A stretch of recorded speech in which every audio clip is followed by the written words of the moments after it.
আমার নাম মুসা ইব্রাহিম। দুনিয়ায় আপন বলতে আমার কেউ নেই, বাবা মাকেও কখনো দেখিনি। ছোটবেলা থেকেই এতিমখানায় মানুষ হয়েছি। সাথে সাথে আমি একজন কোরআনের হাফেজ। তো কলেজ পর্যন্ত এতিমখানায় পড়াশোনা করেছি। তো একদিন এতিমখানার লোকেরা আমার হাতে 15,000 টাকা দিয়ে বলল চলে যেতে। বুঝতে পারলাম এখন আমার খরচ চালানো তাদের পক্ষে সম্ভব না, নিজের খরচ নিজেকে চালাতে হবে। তো সেই টাকা দিয়ে একটা ভার্সিটিতে ভর্তি হলাম, তারপর একটা বাসা নিলাম। তারপর হাতে দেখি মাত্র 5,000 টাকা আছে। সেই টাকা দিয়ে প্রয়োজনীয় কিছু জিনিস কিনলাম। তারপর বাসায় এসে রান্না করে খেয়ে ঘুমাতে গেলাম। শুয়ে শুয়ে চিন্তা করছি কেমন করে চলবো, যে করি হোক কালকে একটা চাকরি জোগাড় করতেই হবে। এই চিন্তা করতে করতে ঘুমিয়ে গেলাম। রাত 3টার দিকে ঘুম ভেঙে গেল। উঠে অজু করে তাহাজ্জুদের নামাজ পড়লাম। তারপর আল্লাহর দরবারে দোয়া করলাম, কেননা আল্লাহ তাহাজ্জুদের সময় কাউকে ফিরিয়ে দেন না। তারপর ফজরের আজান দিল। তারপর নামাজ পড়তে মসজিদে চলে গেলাম। নামাজ পড়ে এসে কিছুক্ষণ কুরআন তিলাওয়াত করলাম। তারপর কিছু কাজ করলাম, নাস্তা বানালাম। নাস্তা খেয়েই ভার্সিটিতে চলে গেলাম। আজকে আমার ভার্সিটির প্রথম দিন। গেট দিয়ে ঢোকার সময় সবাই আমার দিকে হা করে তাকিয়ে আছে, যেন কোনো এলিয়েন যাচ্ছে। তাকিয়ে থাকবে নাই বা কেন? আমার পরনে একটা পাঞ্জাবি, তাও আবার পুরনো, একটা পুরনো প্যান্ট, তাও আবার টাকনুর উপরে, মুখে দাড়ি, মাথায় টুপি। প্রিয় পাঠক পাঠিকারা, আপনারা মনে করবেন না যে ও দেখতে খারাপ। দেখতে সে অনেক সুন্দর, একেবারে নুরানি চেহারা। তাকিয়ে থাকুক, তাতে আমার কি? আমি নবীজির সুন্নত পালন করছি। তো আমি ক্লাসের দিকে যাচ্ছিলাম, তখনই পেছন থেকে কে যেন ডাক দিল। ডাক শোনার পর ঘুরে দাঁড়ালাম, দেখি একদল মেয়ে আমাকে ডাকছে। তারপর আবারও ডাক দিল, এই বলে, এই হুজুর, এদিকে আয়। তারপর তাদের কাছে গেলাম, গিয়ে বললাম, আসসালামু আলাইকুম, আমাকে ডেকেছেন? হ্যাঁ, তোকে ডাকছি। জি বলেন। এই, তুই কলেজে এরকম পোশাক পরে আসলি কেন? প্যান্ট টাকনুর উপরে পরেছিস কেন? আবার মুখে দাড়িও রেখেছিস। আমি গরিব মানুষ, আমার এত ভালো কাপড় কেনার সামর্থ্য নেই। আর টাকনুর উপরে প্যান্ট পরেছি, কারণ এটা সুন্নত। নবীজি বলেছেন যে ব্যক্তি টাকনুর নিচে কাপড় পরবে তার ওই স্থানটি কবরে জাহান্নামের আগুনে জ্বলবে। আর দাড়ি রাখাও সুন্নত, তাই রেখেছি। শাট আপ, তোকে ধর্ম সম্পর্কে এত জ্ঞান দিতে বলতে বলি নাই। কালকে যেন এরকম না দেখি। কালকে থেকে টাকনুর নিচে প্যান্ট পরবি আর দাড়িও কেটে আসবি। আমি এই কাজ করতে পারবো না, তাহলে আমার পাপ হবে, সাথে সাথে আপনাদেরও। দেখেছিস সুমাইয়া, তোর মুখের উপর কথা বলছে। একে তো শাস্তি দিতে হয়। দিতে তো হয়। এই হুজুর, তোর নাম কি? জি মুসা ইব্রাহিম। তো তুই একটা কাজ কর, এই কলেজের যে কোনো মেয়ের ওড়না ধরে টান দিবি, তাহলে তোকে যেতে দিব। না, আমি এই কাজ করতে পারবো না, আমাকে যেতে দিন প্লিজ। এত জোরে থাপ্পড় দিল যে ঠোঁট কেটে রক্ত পড়ছে। কুত্তার বাচ্চা, তোর সাহস তো কম নয়। তুই আমার মুখের উপর কথা বলিস? জানিস আমি কে? Mind your language miss Sumaiya. আপনি এতক্ষণ আমাকে যা বলেছেন বলেছেন, কিন্তু আমার বাবা মাকে কিছু বলবেন না। এত জোরে থাপ্পড় মারলো যে ভারসাম্য হারিয়ে মাটিতে পড়ে গেলাম। কুত্তার বাচ্চা, কি করবি তুই? তোর কিছু করার ক্ষমতা আছে? আসলেই আমার তো কিছু করার ক্ষমতা নেই। তখন কে জানি আমাকে হাত দিয়ে বলল, ওঠো। দেখলাম একজন ছেলে, মুখে দাড়ি, গায়ে পাঞ্জাবি, চেহারাটাও অনেক সুন্দর। তখন আমি তার হাত ধরে উঠলাম। তখনই সুমাইয়া বলে উঠল যে, এই যে আরেকজন হুজুর আসছে। এতদিন একজন ছিল, এখন আরেকজন এসে জুটলো। আপু, ও নতুন, ওকে মাফ করে দিন। চল ভাই, ক্লাসে যায়। এখন আপনাদেরকে সুমাইয়ার পরিচয় দেই। তার পুরো নাম সুমাইয়া তাবাসসুম। খুব মডার্ন মেয়ে, ইসলাম সম্পর্কে কোনো জ্ঞান নেই, অশালীন পোশাক পরে ঘুরে বেড়ায়, অনেক অহংকারী মেয়ে। তো এখন আমরা ক্লাসের দিকে যাচ্ছি। তখন ছেলেটি জিজ্ঞাসা করলো, আচ্ছা ভাই, তোমার নাম কি? জি মুসা ইব্রাহিম, তোমার নাম কি? আসিফ ইব্রাহিম। দেখলে তোমার সাথে আমার কত মিল। জি। আচ্ছা ভাই, আমাদের ক্লাস কোন দিকে? আমরা ক্লাসের দিকেই যাচ্ছি। চলো। ক্লাসের ভিতরে ঢুকলাম। সবাই আমার আর আসিফের দিকে হা করে চেয়ে আছে, কেননা আমরা যে হুজুর, দাড়ি রেখেছি এই জন্য। আমরা একেবারে লাস্ট বেঞ্চে গিয়ে বসলাম, কেননা আমরা তো গরিব, তাই আমাদেরকে কেউ ফার্স্ট বেঞ্চে বসতে দিবে না। তো আমরা বসে গল্প করতে লাগলাম। আসিফ আমাকে জিজ্ঞাসা করলো, তোমার পরিবারে কে কে আছে? ভাই আমি এতিম, আমার কেউ নাই। আপনার কে কে আছে? আমিও তোমার মতোই এতিম, আমারও কেউ নাই, বাবা মাকে দেখি নাই। ও সরি ভাই, কষ্ট দেওয়ার জন্য। তো আমরা কথা বলছিলাম, তো এমন সময় দেখি স্যার এসেছে। আমরা সবাই দাঁড়িয়ে সালাম দিলাম। তিনি সবাইকে বসতে বললেন, তারপর সবার পরিচয় নিচ্ছেন। এমন সময় আমাকে ডাকলেন। এই ছেলে, দাঁড়াও। জি স্যার। তোমার নাম কি? মুসা ইব্রাহিম। তুমি কলেজে এরকম ড্রেস পরে এসেছো কেন? আবার মুখে হুজুরদের মতো দাড়িও রাখছো। তার কি দাঁড়িয়ে রাখার বয়স হয়েছে? প্যান্ট টাকনোর উপর পরেছো কেন? স্যার আমি গরিব মানুষ, ভালো কাপড় কেনার সামর্থ্য আমার নেই। আর স্যার দাড়ি রাখার বয়স লাগে না, বয়স হয়েছে বলেই আল্লাহ দাড়ি দিয়েছেন, তা আমাদের রাখা সুন্নত। ওকে, বসো। আমি বসে পড়লাম। পরে স্যার ক্লাস করানো শুরু করলেন। আমরা মনোযোগ দিয়ে ক্লাস করছিলাম। এমন সময় দরজার সামনে থেকে একটি মেয়ে বলল, may I come in sir? আমি তাকিয়ে দেখি সকালে আমাকে থাপ্পড় দেওয়া মেয়েটি। তারপর আমি আমার চোখ নামিয়ে ফেললাম, কেননা জাহান্নামের দিকে তাকাতে হয় না। এখন আপনাদের মনে প্রশ্ন জাগতে পারে, আমি নুসরাতকে জাহান্নাম কেন বললাম। আপুরা, আপনারা কিছু মনে করবেন না। বর্তমান যুগে কিছু মেয়ে আছে যারা অশালীন পোশাক পরে ঘুরে বেড়ায়। এই জন্যই ওইসব মেয়েরা ধর্ষণের শিকার হয়, কেননা তারা যেসব জামা কাপড় পরে তাতে তাদের শরীরের অংশ বোঝা যায়। অনেকে হিজাব পরে, মনে করে তারা ধার্মিক হয়ে গেছে, কিন্তু না, তারা আর তাদের প্রতি পুরুষদের প্রলোভিত করছে। যদি সব মেয়েরা ইসলামিক নিয়ম অনুযায়ী পর্দা করত, তাহলে বর্তমানে বাংলাদেশে ধর্ষণ কমে যেত। আমি যদি খারাপ কিছু বলে থাকি তাহলে আমাকে ক্ষমা করে দিবেন। Yes, come in. ও সোমাইয়া, তুমি বসো। Thanks sir. ডিয়ার স্টুডেন্ট, ওর নাম সোমাইয়া তাব্বাসুম। ওর বাবাই কলেজের। সবাই একসাথে ওকে হাই বলল, শুধু আমি আর আসিফ বলিনি, কেননা হাই বলার চেয়ে সালাম দেওয়া উত্তম। আমি ভাবতে লাগলাম, ওর বাবা কলেজের প্রতিষ্ঠাতা বলে ওর এত অহংকার। এত অহংকার ভালো না। অহংকার তাকেই মানায় যার কোনো কিছুর অভাব নেই, কিন্তু আমাদের কিছু না কিছুর অভাব আছে। অহংকার শুধু আল্লাহকেই মানায়, কারণ তার কোনো কিছুর অভাব নেই। নবীজি সাল্লাল্লাহু আলাইহি ওয়াসাল্লাম বলেছেন, আল্লাহ তাআলা ইরশাদ করেছেন, অহংকার আমার ভূষণ। এখন আমরা গল্পে আসি। পরিচয় পর্ব শেষে স্যার ক্লাস নিতে শুরু করলেন। আমি আর আসিফ মনোযোগ দিয়ে ক্লাস করছিলাম। তারপর ঘন্টা বেজে গেল, স্যার চলে গেলেন। এইভাবে সবগুলো ক্লাস শেষ হওয়ার পর আমি আর আসিফ যখন ক্লাস থেকে বের হচ্ছিলাম, তখনই সুমাইয়া ও তার বান্ধবীরা আমাদের ডাক দিল। এই যে দুজন হুজুর, এদিকে আয়। আমরা গিয়ে বললাম, জি বলেন। কালকে যেন দেখি দাড়ি কাটিয়ে এসেছিস, আর প্যান্টও টাকনুর নিচে পড়বি, তা না হলে কলেজ থেকে বের করে দিব। আমি একটা মুচকি হাসি দিয়ে সেখান দিয়ে চলে আসলাম। আপনারা কি মনে করছেন আমি ভয় পেয়েছি? না, আমাকে যদি মেরে ফেলাও হয় তবুও আমি দাড়ি কাটবো না। তো আমি আর আসিফ রাস্তা দিয়ে হাঁটছিলাম। তখন আমি আসিফকে জিজ্ঞাসা করলাম, আসিফ বলো। তুই কি করিস? একটা দোকানে পার্ট টাইম জব করি, বিনিময়ে মাসে 8,000 টাকা দেয়। ভাই, আমাকে একটা চাকরির ব্যবস্থা করে দিতে পারবি? আগে দোকানে যাই, ম্যানেজারের সাথে কথা বলি। চল। তারপর আমি আর আসিফ দোকানে গেলাম। দোকানে গিয়ে আসিফ ম্যানেজারের সাথে কথা বলছে। আসসালামু আলাইকুম স্যার। ওয়ালাইকুম আসসালাম। আরে আসিফ যে, কেমন আছো তুমি? জি স্যার, ভালো। কিছু কথা ছিল। বলো। স্যার, এই যে আমার বন্ধু, ওর একটা চাকরির প্রয়োজন। স্যার, আমাদের দোকানে কি ওকে চাকরি দেওয়া যাবে? একজন লোক লাগবে। ওকে, তোমার বন্ধুকে চাকরি দিলাম। আমি মনে মনে আলহামদুলিল্লাহ বললাম, কেননা আল্লাহ যদি না চাইতেন তা না হলে আমি এই চাকরিটা পেতাম না। তারপর ম্যানেজারকে বললাম, ধন্যবাদ স্যার। আরে এতে ধন্যবাদ দেওয়ার কিছুই নেই। তুমি আসিফের বন্ধু, আমি জানি তুমি কখনোই আমাকে ঠকাবে না, সেই বিশ্বাস আমার আছে। কবে থেকে কাজ করবে সেটা বলো। স্যার আজকে থেকেই করি। ওকে, তুমি আর আসিফ এখন থেকে কলেজ ছুটির পর কাজ করবে। জি স্যার। তারপর দোকান থেকে বের হয়ে আসিফকে জিজ্ঞাসা করলাম, আসিফ তুই থাকিস কই? দোস্ত, একটা বাসা ভাড়া করে থাকি, এখন থেকে তুইও থাকবি আমার সাথে। ও, আমিও একটা বাসা ভাড়া নিয়েছি, সেখানেই থাকি। ওকে ভাই, গেলাম, ভালো থাকিস। আসসালামু আলাইকুম। ওয়ালাইকুম আসসালাম। আমি বাসায় চলে আসলাম। বাসায় এসে আমি রান্না করে খেয়ে ঘুমিয়ে গেলাম।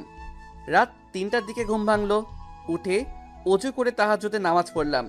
তারপর ফজরের আজান দেওয়ার পর মসজিদে চলে গেলাম। নামাজ পড়ে এসে আমি পড়তে বসলাম।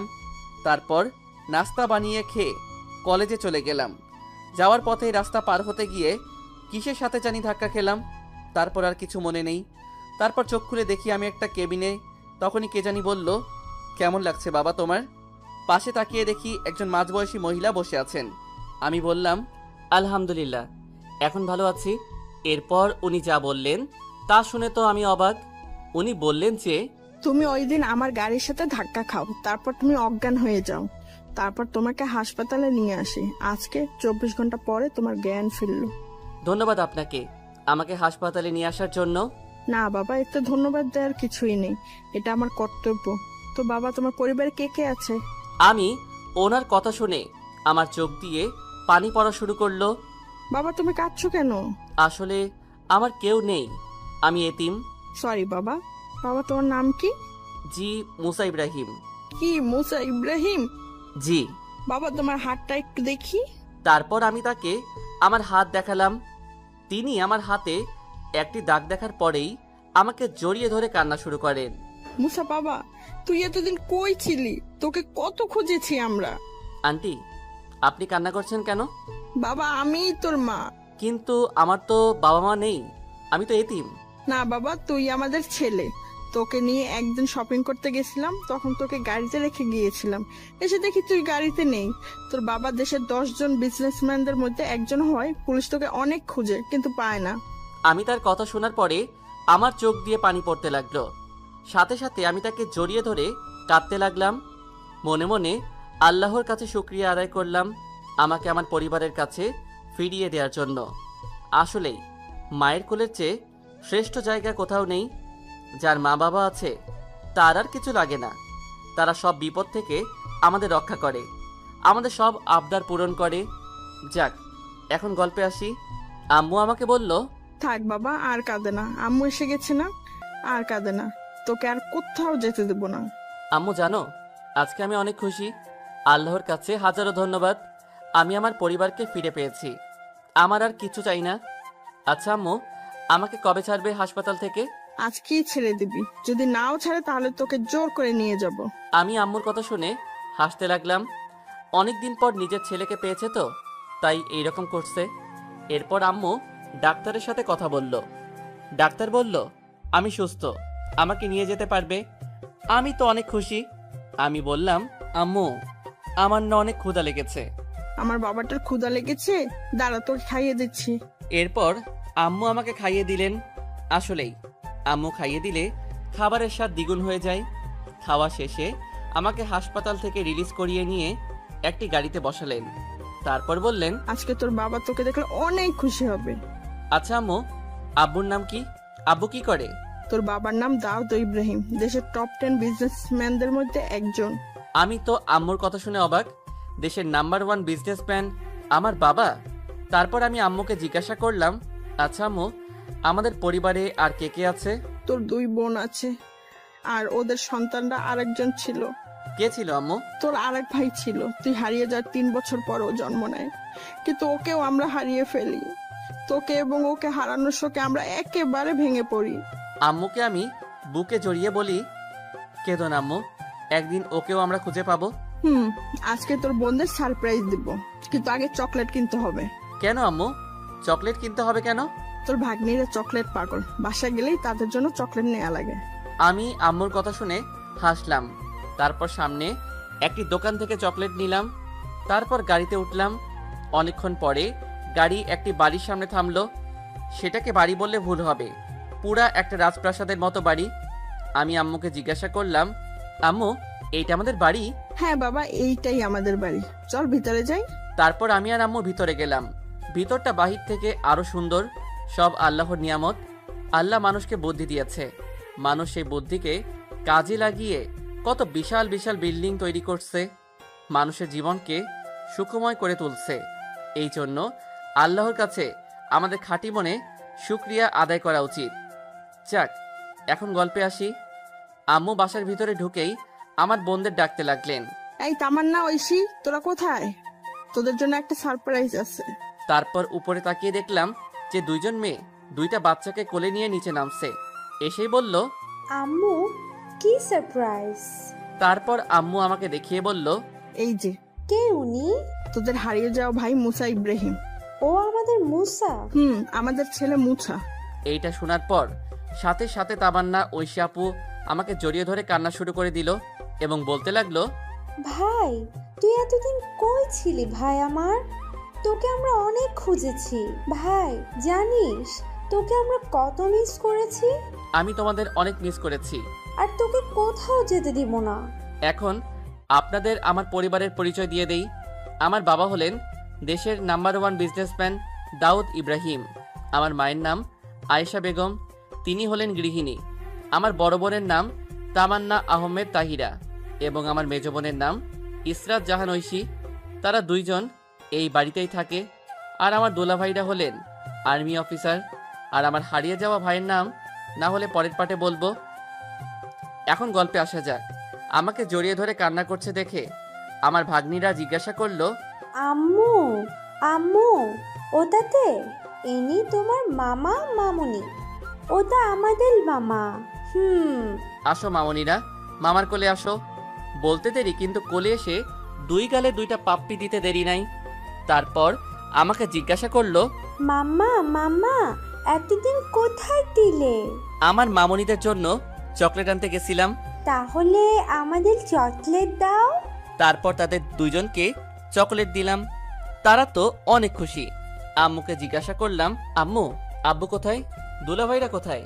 তোর আব্বু বিজনেসম্যানের কাজে মালয়েশিয়া গেছে, আর তোর দুলাভাইরা ক্যান্টনমেন্টে।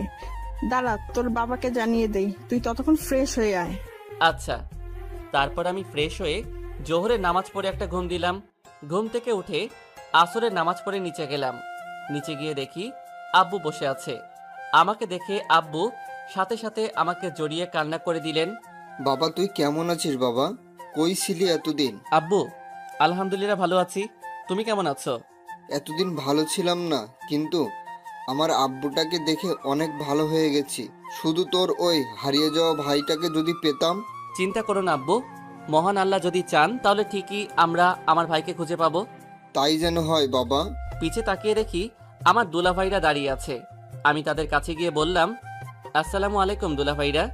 ওয়ালাইকুম সালাম। কি শালা বাবু, আমাদের সাথে পরিচিত হবে না?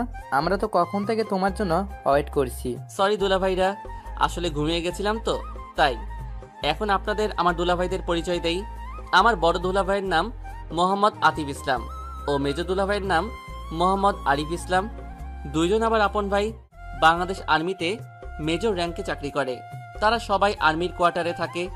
আপুরা বেড়াতে এসেছে বলে তারা এইখানে থাকছে। যাক, এখন গল্পে আসি। তো আব্বু আর দুলাভাইরা উপরে ফ্রেশ হতে গেল, আর আমি সোফায় বসে আমার সাদিয়া ও সাফা মামনির সাথে খেলা করছিলাম। দুইজনই পার্টনার নাম্বার 1। এদের পাকা পাকা কথা শুনে আমার তো হাসতে হাসতে অবস্থা খারাপ। পরে আব্বু আর দুলাভাইরা আসলো এবং তাদের সাথে গল্প করা শুরু করলাম। গল্প করতে করতে মাগরিবের আজান দিয়ে দিল। আমি আব্বু ও দুলাভাইদেরকে বললাম যে উজু করে আসতে, একসাথে নামাজ পড়ব। তারা উজু করে আসলো। আমি আম্মু ও আপুদেরকে বললাম উজু করে আসতে, তোমরাও নামাজ পড়বে। তারাও উজু করতে গেল। বুঝতে পারলাম এরা কেউ নিয়মিত নামাজ পড়ে না। না, আমাকে এদেরকে ইসলামের ছায়াতলে নিয়ে আসতে হবে। আমার আম্মু ও আপুরাও পর্দা করে না, করলেও ডিজিটাল পর্দা। না, আজকে মাগরিবের পরেই এদের সাথে কথা বলবো। তো সবাই আসলো। দুলাভাই একামত দিল। আমি নামাজ পড়ালাম। দেখি আমার সাদিয়া ও সাফা মামনিও নামাজ পড়ছে। আমি যখন সিজদায় যাব তখনই তারা আমার পিঠে উঠে গেল। আমিও তাদেরকে পিঠে নিয়েই নামাজ পড়লাম।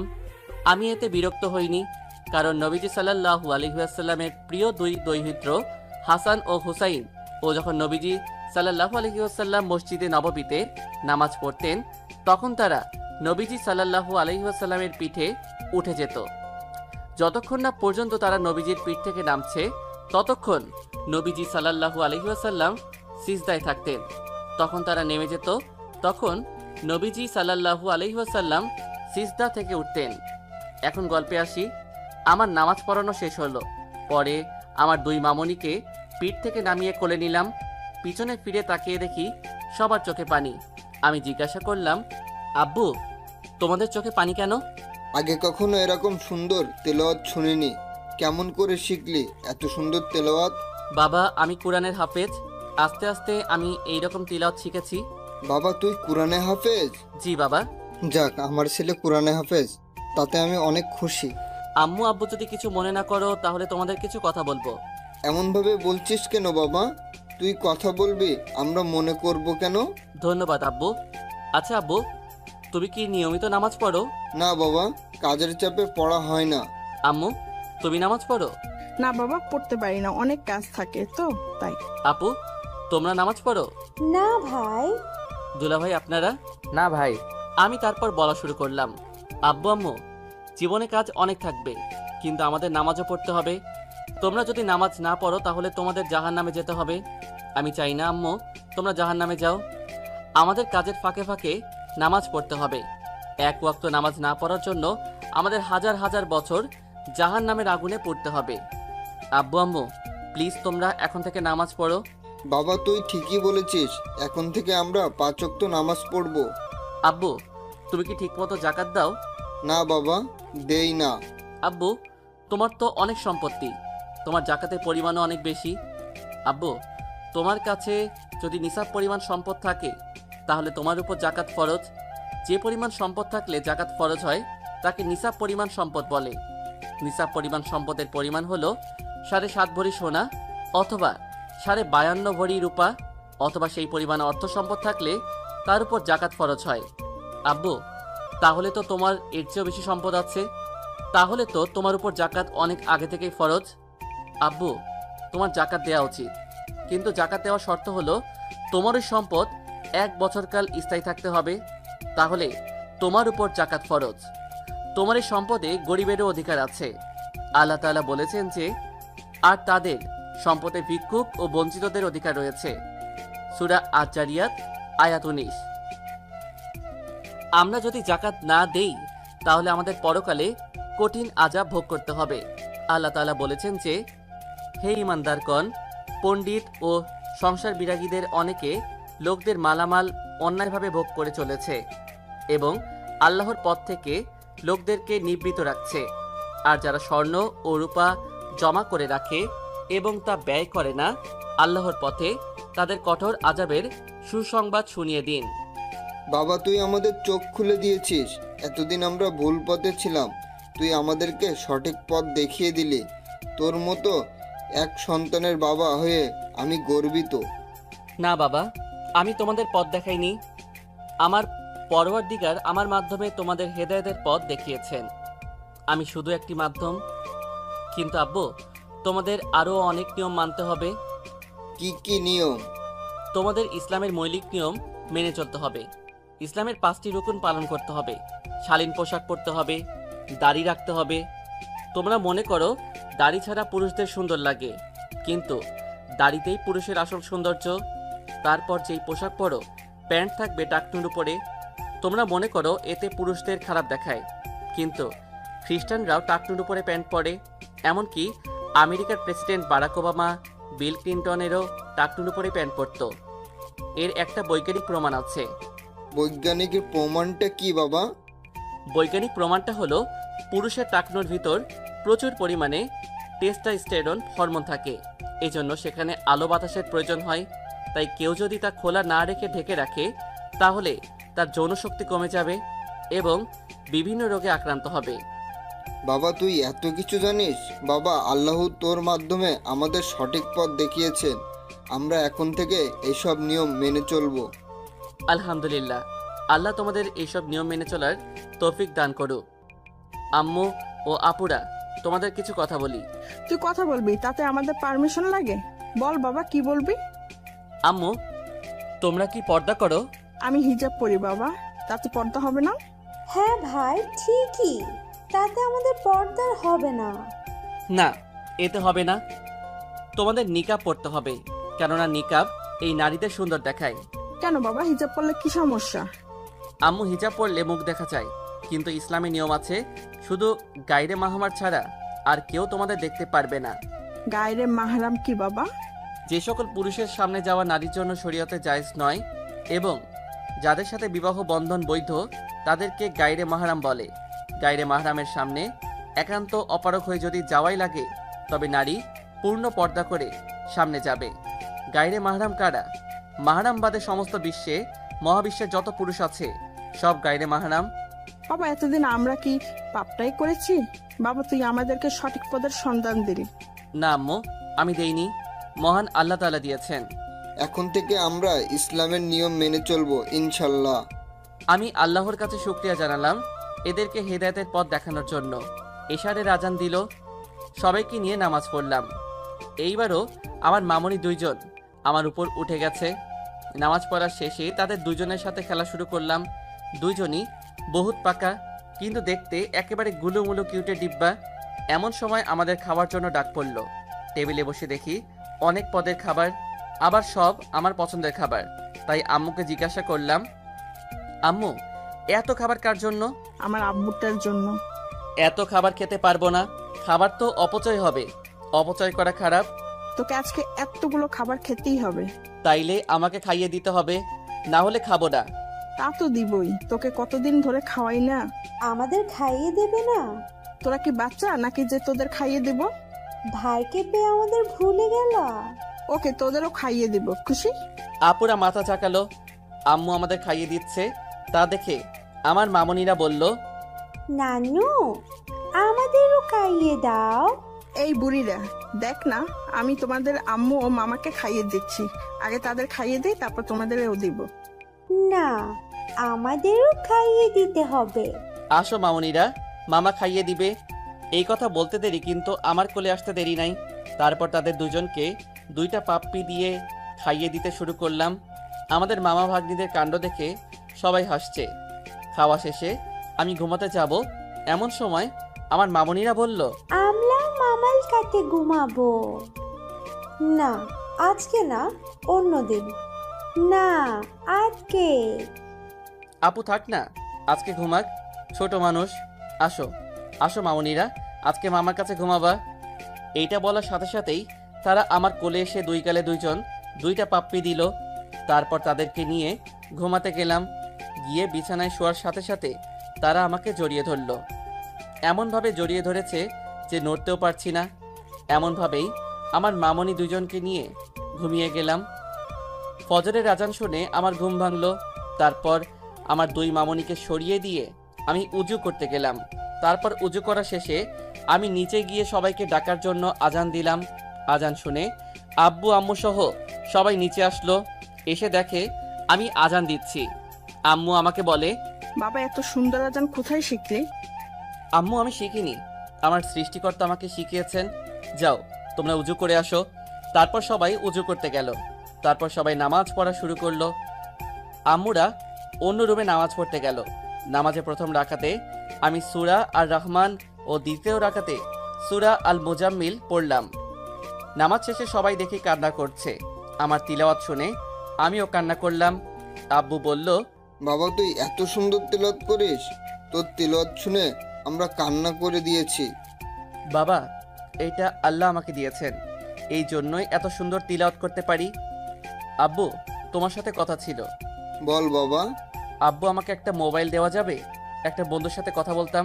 আরে এটা এমনভাবে বলার কি আছে, আজকে তোর জন্য একটা মোবাইল নিয়ে আসবো। ধন্যবাদ আব্বু। আজকে আমি একটু যাই, আমি যে বাসায় ভাড়া থাকতাম সেই বাসায় যাব। আমার বই খাতাগুলো আনতে হবে। ওকে বাবা, যাস, আমার গাড়িটা নিয়ে যাস। না বাবা, আমার গাড়ি লাগবে না, এত কিছু আনবো না। আচ্ছা তুই যা বুঝিস বাবা। তারপর আমি রুমে গিয়ে রেডি হয়ে আমার আগের বাসায় গেলাম। গিয়ে সব কিছু নিয়ে আসলাম। বাড়িতে এসে সেগুলো আমার রুমে রাখলাম। তারপর আম্মুর কাছে গিয়ে আম্মুর মোবাইল দিয়ে আসিফকে ফোন দিলাম। আমি বললাম, আসসালামু আলাইকুম। ওয়ালাইকুম আসসালাম, কে বলছেন? আমি মুসা ইব্রাহিম। আরে দোস্ত তুই কোথায়? 2 দিন কলেজেও এলি না, কাজেও গেলি না, কি হয়েছে তোর? আরে শোন, এত প্রশ্ন করিস কেন? বল। তারপর এখন পর্যন্ত যা যা ঘটেছে তা ওকে বললাম। এটা শুনে তো ও অবাক। ও বলল, আলহামদুলিল্লাহ দোস্ত, আল্লাহ তোর ইচ্ছা কবুল করেছে। জাজাকুল্লাহ খাইরান। আজকে কলেজে আসবি? তুই আসবি। তুই তো এখন আমাকে আর পাত্তা দিবি না, তুই তো এখন অনেক বড় লোকের ছেলে। ধুর, কি যে বলিস তুই? আমি তোকে কেন পাত্তা দিব না? তুই তো আমার বন্ধু। আর আমি বড়লোক হয়েছি তো কি হয়েছে? আমি আজকে কলেজে সিম্পলভাবেই আসবো, আগের মতোই থাকবো। যে আমার এই সিম্পল রূপ দেখে বন্ধুত্ব করবে সেই আসল বন্ধু। তো বন্ধু রাখি, কলেজে দেখা হচ্ছে ইনশাআল্লাহ। আসসালামু আলাইকুম। ওয়ালাইকুম আসসালাম। তারপর আমি মোবাইল রেখে দিলাম। পিছনে তাকিয়ে দেখি আম্মু দাঁড়িয়ে আছে। আম্মু আমাকে জিজ্ঞাসা করলো, বাবা তুই আজকে কলেজে যাবি? জি আম্মু, কলেজে যাব। কেন, কোনো কাজ আছে? না বাবা, এমনি। কার সাথে কথা বলছিলে এতক্ষণ? আমার এক বন্ধুর সাথে আম্মু। ওর নাম কি বাবা? আসিফ ইব্রাহিম। কি আসিফ ইব্রাহিম? জি আম্মু। তোমার আবার কি হলো? না বাবা, কিছু না। তুই আজকে তোর বন্ধুকে আমাদের বাড়িতে নিয়ে আসিস বলিস, আমি ওকে ডেকেছি। আচ্ছা, ওর কে আছে? আম্মু, ওই এতিম, আমার মতোই কোরআনের হাফেজ। ও আচ্ছা বাবা। ওকে আম্মু, তাহলে আমি রেডি হতে গেলাম। ওকে বাবা, আজকে ভালো কিছু পরে যা। না আম্মু, আমি এই সুন্নতি পোশাক পরব, আর আমি কলেজে সিম্পল ভাবেই যাব, যাতে করে কেউ চিনতে না পারে। কেন বাবা, তোকে চিনলে কি হবে? আম্মু, আমি আমার বাবার পরিচয়ে পরিচিত হতে চাই না, আমি নিজের পরিচয়ে পরিচিত হতে চাই। তোর যদি কিছু হয় বাবা, 2জন বডিগার্ড তুই নিয়ে যা। না আম্মু, আল্লাহ থাকতে আমার ইনশাল্লাহ কিছুই হবে না। আর কার ক্ষমতা আছে যে তোমার ছেলের কিছু করবে? একমাত্র আল্লাহ ছাড়া। আসলে বাবা, তোর মতো ছেলে পেয়ে আমি গর্বিত। আমার জন্য দোয়া করো, আমি যেন ভালো মতো পড়াশোনা করতে পারি, দেশের মুখ উজ্জ্বল করতে পারি। আমি তো সবসময় আমার বাবাটার জন্য দোয়া করি। তারপর আমি আমার রুমে এসে গোসল করতে ঢুকি। তারপর গোসল শেষে বের হয়ে রেডি হচ্ছি, এমন সময় আমার 2 মামনি আমার কাছে আসলো এবং বলল, মামা, মামা, মামনিরা বলো। কোথায় ডাকতো?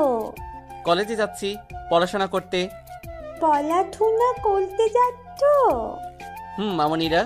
মামা, আমাদের জন্য চকলেট আনবে তো?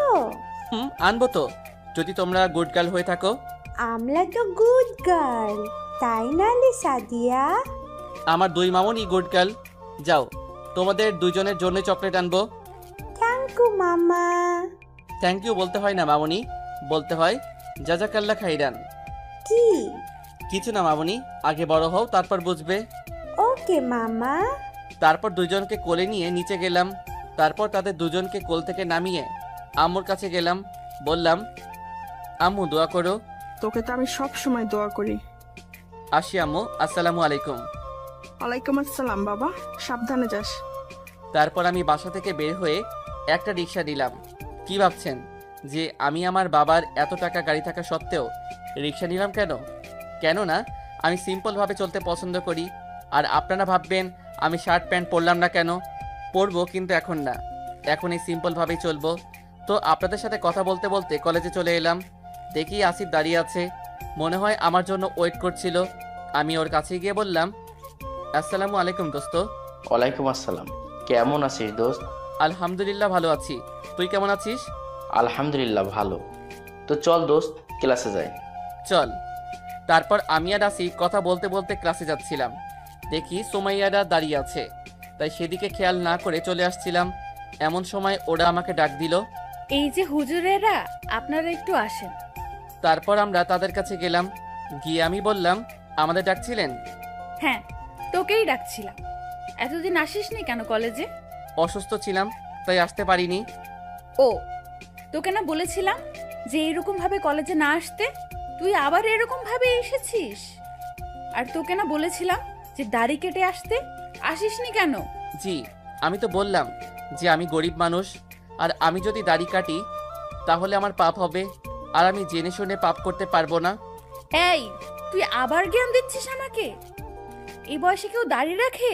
দাড়ি রাখার বয়স যদি না হতো তাহলে আল্লাহ দাড়ি দিত না। এখন আপনারা ভাবছেন এই লিয়াকে, ওর পুরো নাম যারা ওয়াসিম লিয়া, বড়লোক বাবার অহংকারী মেয়ে, আমাদের আসিফের নায়িকা। গল্পের সাথে থাকুন, সব জানতে পারবেন। তো সুমাইয়া বলল, এই, তোর পাঞ্জাবি খোল, খুলে আমার জুতা মুছে দে। না, আমি এই কাজ করতে পারবো না। আমি একমাত্র আল্লাহ ছাড়া কারো কাছে মাথা নত করতে পারবো না। কি বললি তুই? পারবি না? কে পারতেই হবে। আয়, আমাদের জুতা মুছে দে, না হলে তোকে কলেজ থেকে বের করে দিব। আপনি আমাকে মেরে ফেললেও আমি আপনার জুতা মুছবো না। এইবার এত জোরে থাপ্পড় মারলো যে আমি মাটিতে পড়ে গেলাম। আসিফ আমাকে উঠিয়ে ওদেরকে বলল, ওকে মাফ করে দেন, ও বুঝতে পারে না। তারপর আমি আর আসিফ একসাথে ক্লাসে যাচ্ছিলাম। তো আসিফ বলল, তুই তো অনেক বড় লোক, তোর বাবার তো অনেক ক্ষমতা, তুই ওদেরকে ছেড়ে দিলি? হ্যাঁ দোস্ত, আমি ওদের মাফ করে দিয়েছি। ওরা এখন অবুঝ, একদিন ঠিকই বুঝবে। আর ক্ষমা করলে তো আল্লাহ তাআলা খুশি হন। আমাদের নবী সাল্লাল্লাহু আলাইহি ওয়াসাল্লাম ও মক্কা বিজয়ের সময় সবাইকে ক্ষমা করে দিয়েছেন। চাইলেই তিনি তাদের উপর প্রতিশোধ দিতে পারতেন, কিন্তু নেননি। দোস্ত, তুই ঠিক বলছিস। আমাদের সবাইকে নবীজি সাল্লাল্লাহু আলাইহি সাল্লামের আদর্শ মেনে চলা উচিত। চল ক্লাসে যাই। তারপর আমি আর আসিফ ক্লাসে গেলাম। তারপর একটা একটা করে ক্লাস শেষ হলো। আমি আর আসিফ ক্লাস থেকে বের হচ্ছিলাম। তখন আমি বললাম, আসিফ, তোকে আম্মু যেতে বলেছে, তোকে বলে দেখবে।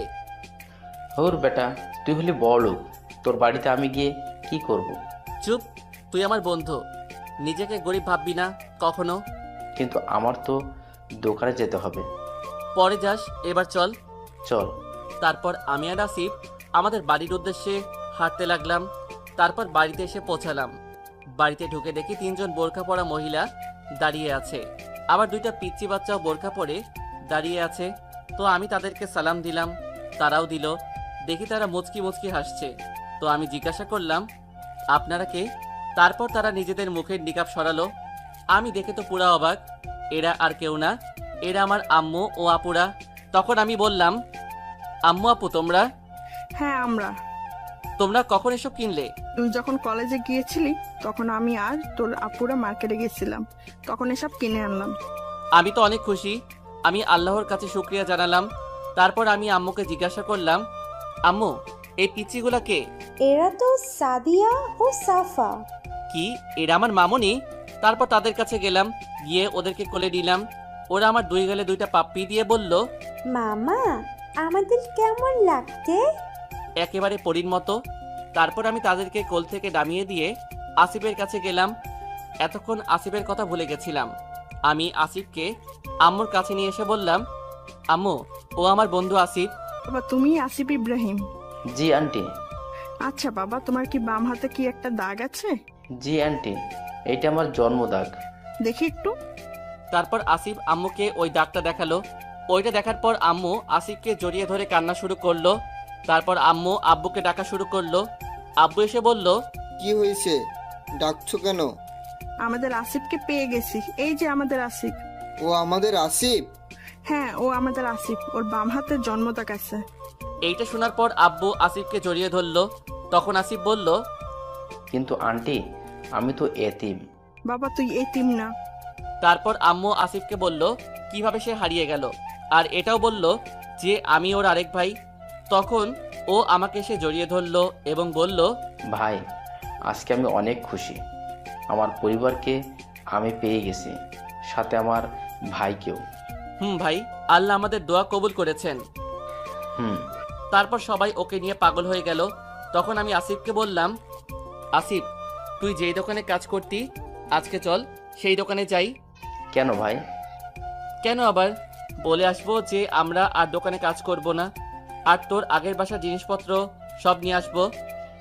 চল। তারপর আমি আর আসিফ গেলাম আমাদের ওই দোকানে যেখানে আমরা কাজ করতাম। সেখানে গিয়ে তাকে সব কথা খুলে বললাম। তিনি এই কথা শুনে অনেক খুশি হলেন। আসলে লোকটা অনেক ভালো, তা না হলে আমাকে কি চাকরি দিত? তারপর সেখান থেকে আসিফের আগের বাসায় গিয়ে ওর সব জিনিসপত্র নিয়ে আসলাম। আসার সময় আমার 2 মামনির জন্য চকলেট নিয়ে নিলাম, তা না হলে তো গাল ফুলিয়ে সারাদিন বসে থাকবে। তারপর বাসায় এসে 2 জনকে চকলেট দিলাম, দিয়ে 2 জন উপরে গেলাম ফ্রেশ হতে। ও ওর রুমে গেল, আমি আমার রুমে আসলাম। তারপর ফ্রেশ হয়ে নামাজ পড়ে নিচে গেলাম, গিয়ে দেখি আসিফ, সাদিয়া ও সাফার সাথে দুষ্টামি করছে। সেখানে গিয়ে আমিও যোগ দিলাম। তারপর আম্মু আমাদের খেতে ডাকলো। খাওয়া শেষে রুমে চলে আসলাম। এসে দেখি মামনি 2 জন আমার কাছে আসছে। আমি জিজ্ঞাসা করলাম, কি মামনিরা, এখানে কেন? ঘুমাবে না তোমরা? আমরা আজকেও তোমার কাছে ঘুমাবো। তোমাদের আম্মু যদি তোমাদের বকা দেয়? না, দিবে না। আমরা ঘুমাবই। ওকে আসো। তারপর দুইজন আমার কোলে এসে ঘুমিয়ে গেল। এমনি কিউটে ডিব্বা, তারপর ঘুমালে এই দুজনকে আরও কিউট লাগে। তারপর আমিও ঘুমিয়ে গেলাম। রাত 3টায় ঘুম ভাঙলো। উঠে অজু করে এসে সবাইকে ডাকতে গেলাম।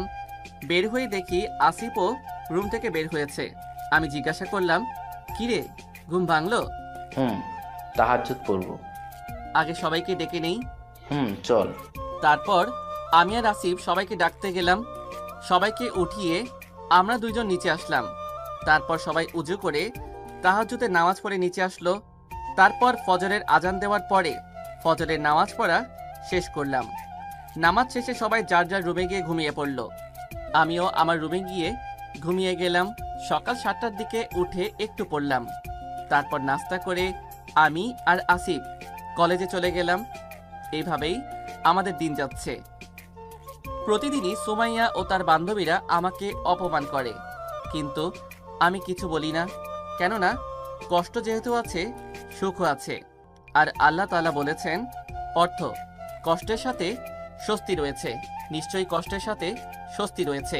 তাই সেই সুখের জন্যই আমি অপেক্ষা করছি। কিন্তু আল্লাহ যে সেই সুখ আমাকে এত তাড়াতাড়ি দেখা যাবে, সেইটা আমি ভাবতে পারিনি। আল্লাহ চাইলে সবই পারেন। তো একদিন আমি আর আসিফ কলেজ থেকে হেঁটে বাড়ি ফিরছিলাম।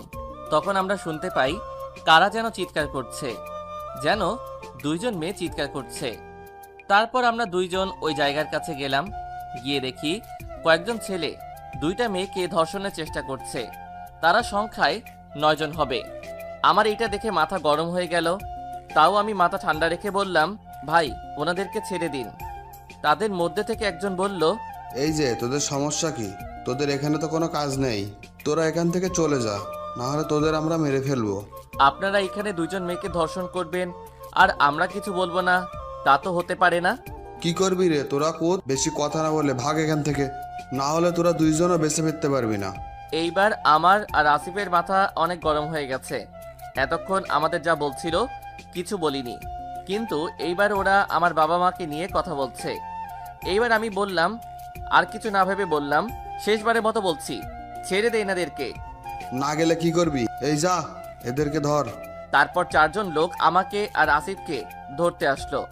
এসে আমাদেরকে ধরতে যাবে, সাথে সাথে আমি একজনের তলপেটে একটা ঘুষি মারলাম। সে মাটিতে পড়ে গেল। আমার এইরকম মাইর দেখে অন্যরাও মারতে আসলো। আমি পাশে থাকা একটি লাঠি নিয়ে ওদেরকে মারতে লাগলাম। আমরা দুইজন মারতে মারতে ওই 4 জনকে আধমরা করে ফেলেছি। তারপর দেখি যারা মেয়ে দুটিকে ধর্ষণ করছিল তারা আমাদের দিকে চাকু নিয়ে আসতে লাগলো। আমিও কিছু না ভেবে তাদের সাথেও মারামারি করলাম। এক পর্যায়ে আমার হাতে চাকু লেগে হাত কেটে যায়। তাও মারতে থাকি সবাইকে আমরা দুইজন। তারপর যখন মারা শেষ হলো তখন দেখি সবাই আধমরা হয়ে আছে। তারপর পিছনে ঘুরে যখন মেয়ে দুইজনের দিকে তাকালাম তখন আমার চোখ কপালে যাওয়ার মতো অবস্থা।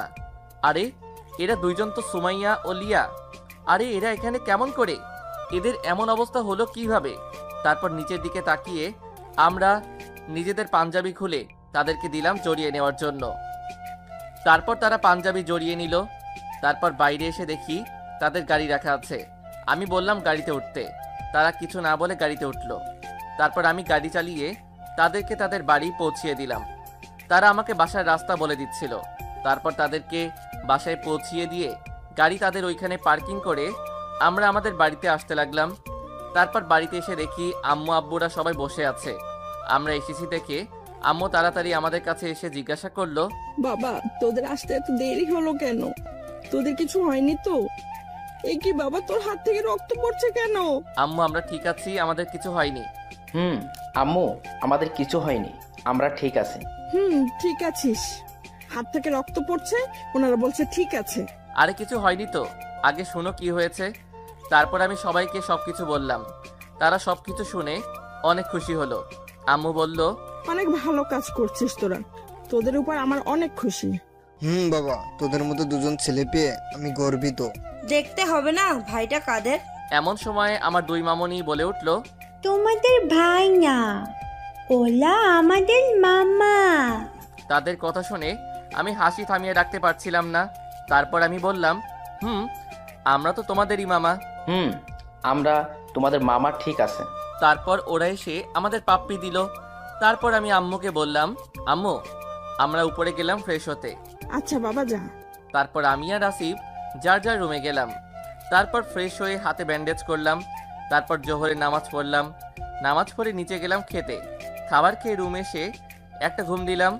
বিকেলবেলা আসরের সময় উঠে নামাজ পড়ে নিচে গেলাম। দেখি সবাই নামাজ পড়ে বসে আছে। তারপর তাদের কাছে গেলাম। আম্মুকে জিজ্ঞাসা করলাম, দুলাভাইরা আসেনি? আর একটু পরেই এসে পড়বে। ও আচ্ছা। তারপর আমি আর আসিফ আমার দুই মামনির সাথে খেলতে লাগলাম।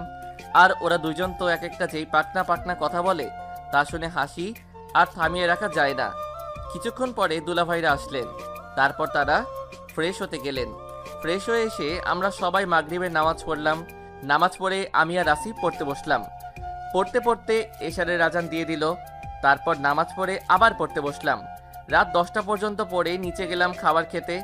ও আপনাদের তো বলাই হয়নি, আমার পরিবারের লোকেরা এখন ইসলামের সব বিধিবিধান মেনে চলে। আব্বু আম্মু সবাই নিয়মিত 5 ওয়াক্ত নামাজ পড়ে। এখন আব্বু দুলাভাইরা ঠিক মতো জাকাতও দেয়। অবিশ্বাস্য হলেও সত্য যে এখন আব্বুর সম্পদের পরিমাণ আগের চেয়ে অনেক বেড়ে গেছে। জাকাত দিলে যে সম্পদ বাড়ে এটা তো মহান আল্লাহ তাআলা বলেছেন। তাই তো আমাদের সবাই যারা যারা জাকাত দিতে সক্ষম তারা যেন সঠিক সময় জাকাত দিয়ে দেয়। এতে আল্লাহ তাআলা অনেক খুশি হন। যাক, এখন আসল কথায় আসি। খাবার টেবিলে গিয়ে দেখি সবাই বসে আছে। তো আমি আর আসিফ খেতে বসলাম। তো আব্বু বললেন যে তোমাদেরকে একটা সুখবর দেওয়ার আছে। কি খবর? আমি আর জামাই মিলে ঠিক করেছি যে আমরা এই বছরে হজে যাব। সেই জন্য সব কাজ আমরা করে এসেছি। আলহামদুলিল্লাহ, অনেক খুশি হয়েছি আমি। আমরাও।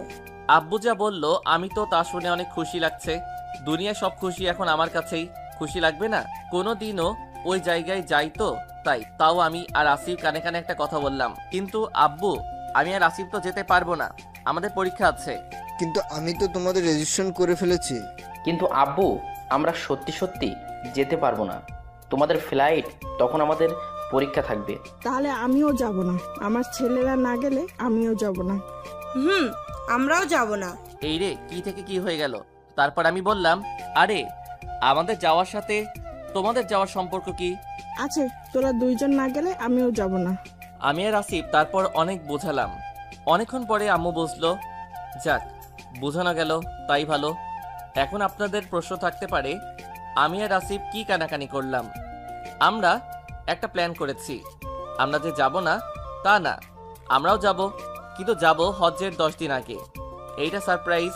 কিন্তু আমরা সারপ্রাইজ দিতে গিয়ে যে মিথ্যা বলেছি তা নয়, আমাদের সত্যি পরীক্ষা আছে। কিন্তু আম্মুরা ফ্লাইটের পরপরই আমাদের পরীক্ষা শেষ, তাই আমরা কোনো মিথ্যা বলিনি। তারপর খাওয়া শেষে আম্মু আর আপুরা মন খারাপ করে ঘরে চলে গেল। মন খারাপ তো করবেই। তারপর আমরা যখন উঠতে যাব তখন আব্বু জিজ্ঞাসা করলো, বাবা তোরা না গেলে তো আমরা কেউ যাব না। আমি রেজিস্ট্রেশন ক্যান্সেল করে দেই, তোদের ছাড়া ভালো লাগবে না। তারপর আমি আর আসিফ বললাম, সব বললাম। তা শুনে তারা সবাই হাসতে লাগলো। তারপর আব্বু বলল, তোদের বুদ্ধি আছে, কেমন করে ভাবলি এসব? আল্লাহ বুদ্ধি দিয়েছেন তাই ভাবতে পারছি। ওকে, তোদের কথা মতোই আমরা কাজ করব। জাজাকুল্লাহ খাইরান আব্বু। তারপর আমি আর আসিফ যার যার রুমে চলে গেলাম। আমি তো অনেক খুশি যে আমি হজে যেতে পারবো। আল্লাহ তাআলা তো বলেছেন, এতে রয়েছে মোকামে ইব্রাহিমের মতো প্রকৃষ্ট নিদর্শন। আর যে লোক এর ভিতরে প্রবেশ করেছে সে নিরাপত্তা লাভ করেছে। আর এ ঘরের হজ করা হলো মানুষের উপর আল্লাহর প্রাপ্য। যেই লোকের সামর্থ্য রয়েছে এই পর্যন্ত পৌঁছার, আর যেই লোক তা মানে না, আল্লাহ সারা বিশ্বের কোনো কিছুরই পরোয়া করেন না। কিন্তু আমরা যে আব্বুর টাকায় যাব তা না, আমরা নিজেদের টাকায় যাব। কেমন করে? আমরা এখন আব্বুর কোম্পানিতে চাকরি করি। আমাদের যেই বেতন সেই টাকা জমিয়েছি, তারপর সেই টাকা দিয়ে যাব। যাক, অনেক কথা বলে ফেললাম, এখন আসল কথায় আসি। তারপর এসব ভাবতে ভাবতে আমি ঘুমিয়ে গেলাম। আর এদিকে সুমাইয়া ভাবছে আমরা কত খারাপ ব্যবহার করলাম ওদের সাথে। ওরা চাইলে তো আমাদের না বাঁচিয়ে চলেও যেতে পারতো। আর আমরা কি না, ও তো কোনো দিক দিয়ে খারাপ না, খ্যাত না, ওর চেহারাটা তো কত সুন্দর। আমরা কি না ওদের সাথে খারাপ ব্যবহার করলাম? না, কালকে আমি আর লিয়া ওদের দুইজনের কাছে ক্ষমা চাবো, যে করেই হোক। এসব ভাবতে ভাবতে লিয়া ঘুমিয়ে গেল। পরদিন সুমাইয়া কলেজে গিয়ে দেখে লিয়া বসে আছে। তারপর সেখানে গিয়ে জিজ্ঞাসা করে, লিয়া, এই লিয়া, কে? ও তুই? কি ভাবছিস রে তুই? আমরা কত খারাপ ব্যবহার করলাম ওদের সাথে, আর কি না ওরাই আমাদের বাঁচাল। ওরাও তো পুরুষ, আর আমাদের যারা রেপ করছিল তারাও পুরুষ। ওদের মতো পুরুষদের দেখলে পুরুষদের উপর বিশ্বাস উঠে যায়, আবার মুসা আর আসিফের মতো পুরুষদের দেখলে বিশ্বাস আরও জন্ম নেয়। ঠিক বলেছিস। আজকে যে করেই হোক ক্ষমা চাবো ওদের কাছে। আমিও যাব। এদিকে আমি আমার প্রতিদিনের রুটিন অনুযায়ী তাহাজ্জুদ নামাজ পড়ার পর পড়তে বসলাম। তারপর পড়া শেষে নাস্তা করে দুইজন কলেজে গেলাম। যাওয়ার আগে দেখি আম্মু আর আপুদের মন খারাপ, কিন্তু এমন সারপ্রাইজ দিব যে এই জন্য কিছু বলতে পারছি না। আমারও খারাপ লাগছে। তারপর আমি আর কলেজে গেলাম। গেট দিয়ে ঢোকার সময় আমাদের সামনে সুমাইয়া ও লিয়া এসে দাঁড়ালো। তারপর আমি বললাম, আজকেও আমাদেরকে অপমান করবেন? তারপর সুমাইয়া আর লিয়া আমাদের দুজনকে যা বলল তা শুনে আমার দুই কান বিশ্বাস করতে পারছি না। তারা বলল, আমাদের দুজনকে মাফ করে দাও মুসা। প্লিজ আসিফ, আমাদের দুইজনকে মাফ করে দিও। তাদের কথা শুনে আমি আর আসিফ রীতিমতো অবাক, যে মেয়ে দুইজন প্রতিদিন আমাদের অপমান করত তারা কিনা আজকে আমাদের কাছে ক্ষমা যাচ্ছে। হয়তো আল্লাহ তাআলা এদের হেদায়েত দিয়েছে। যাক, তারা নিজেদের ভুল বুঝতে পেরেছে, তাতেই আমরা খুশি। তো আমি বললাম, আপনারা ক্ষমা চাচ্ছেন কেন? আপনারা তো কিছুই করেননি। না, আমরা তোমাদের সাথে অন্যায় করেছি। প্রতিদিন তোমাদের দুজনকে কলেজের সবার সামনে অপমান করেছি। প্লিজ আমাদের ক্ষমা করে দাও। প্লিজ আমাদের ক্ষমা করে দিও। আমি আপনাদের উপর রেগে নেই। আমি অনেক আগেই আপনাদের ক্ষমা করে দিয়েছি। আমরা আপনাদের উপর রেগে নেই, তাহলে ক্ষমা করার প্রশ্ন আসে না। না, তোমরা আমাদের ক্ষমা করোনি, তাহলে এভাবে কথা বলতে না। প্লিজ আমাদের ক্ষমা করে দাও। আরে কি করছেন? হাত ছাড়ুন। আমি তো বললাম আমরা আপনাদের ক্ষমা করে দিয়েছি। তাহলে আজকে থেকে আমরা ফ্রেন্ডস। আজকে থেকে আমরা ফ্রেন্ডস। সরি, আমার কোনো মেয়ে বন্ধুর প্রয়োজন নেই।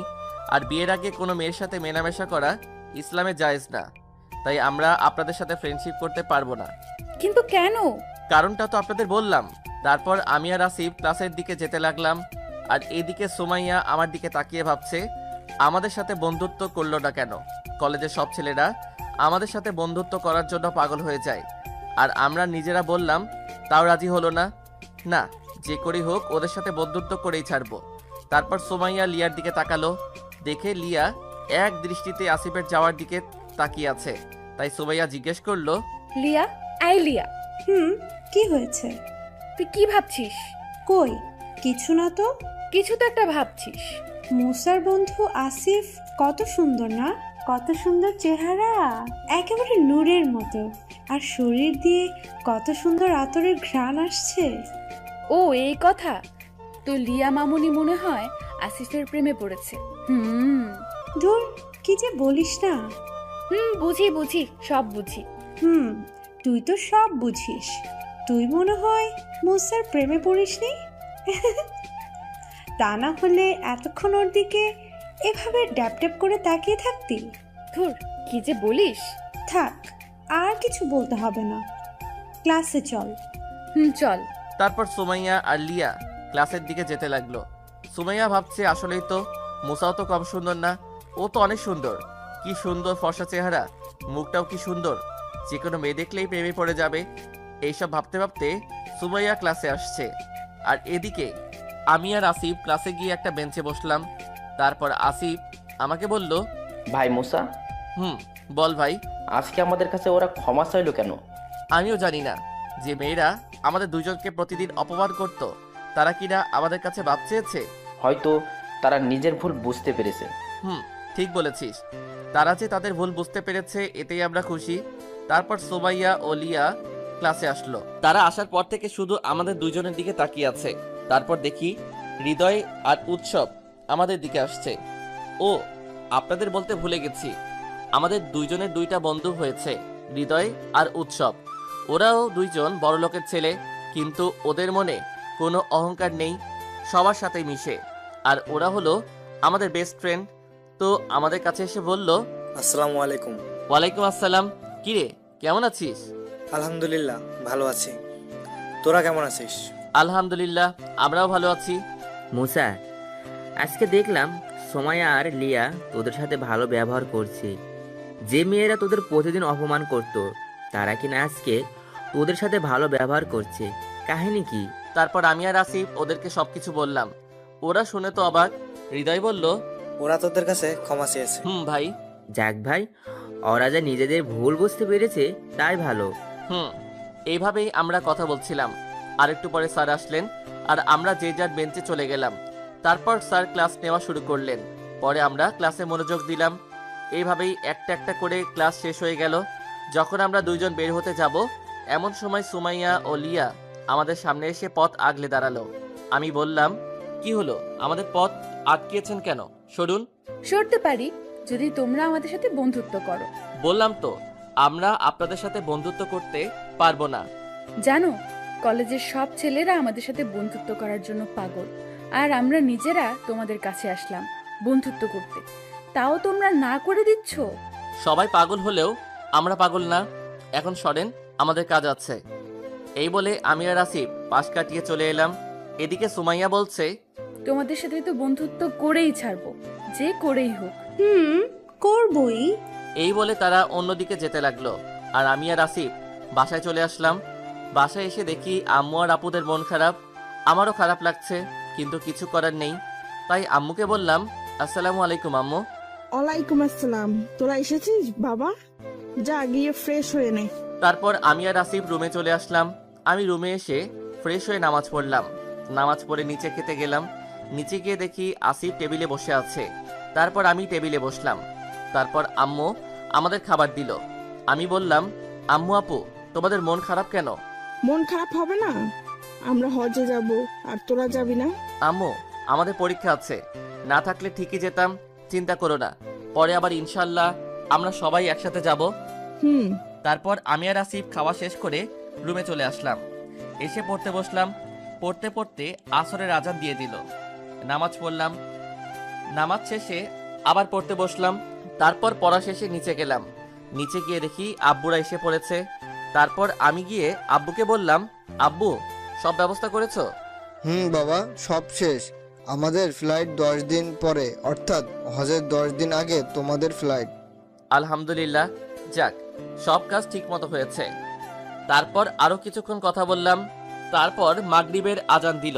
সবাইকে নিয়ে নামাজ পড়ে রুমে চলে আসলাম। এসে পড়তে বসলাম। সামনে পরীক্ষা তো, তাই বেশি করে পড়ছি। তারপর পড়া শেষে নামাজ পড়ে খেয়ে ঘুমিয়ে গেলাম।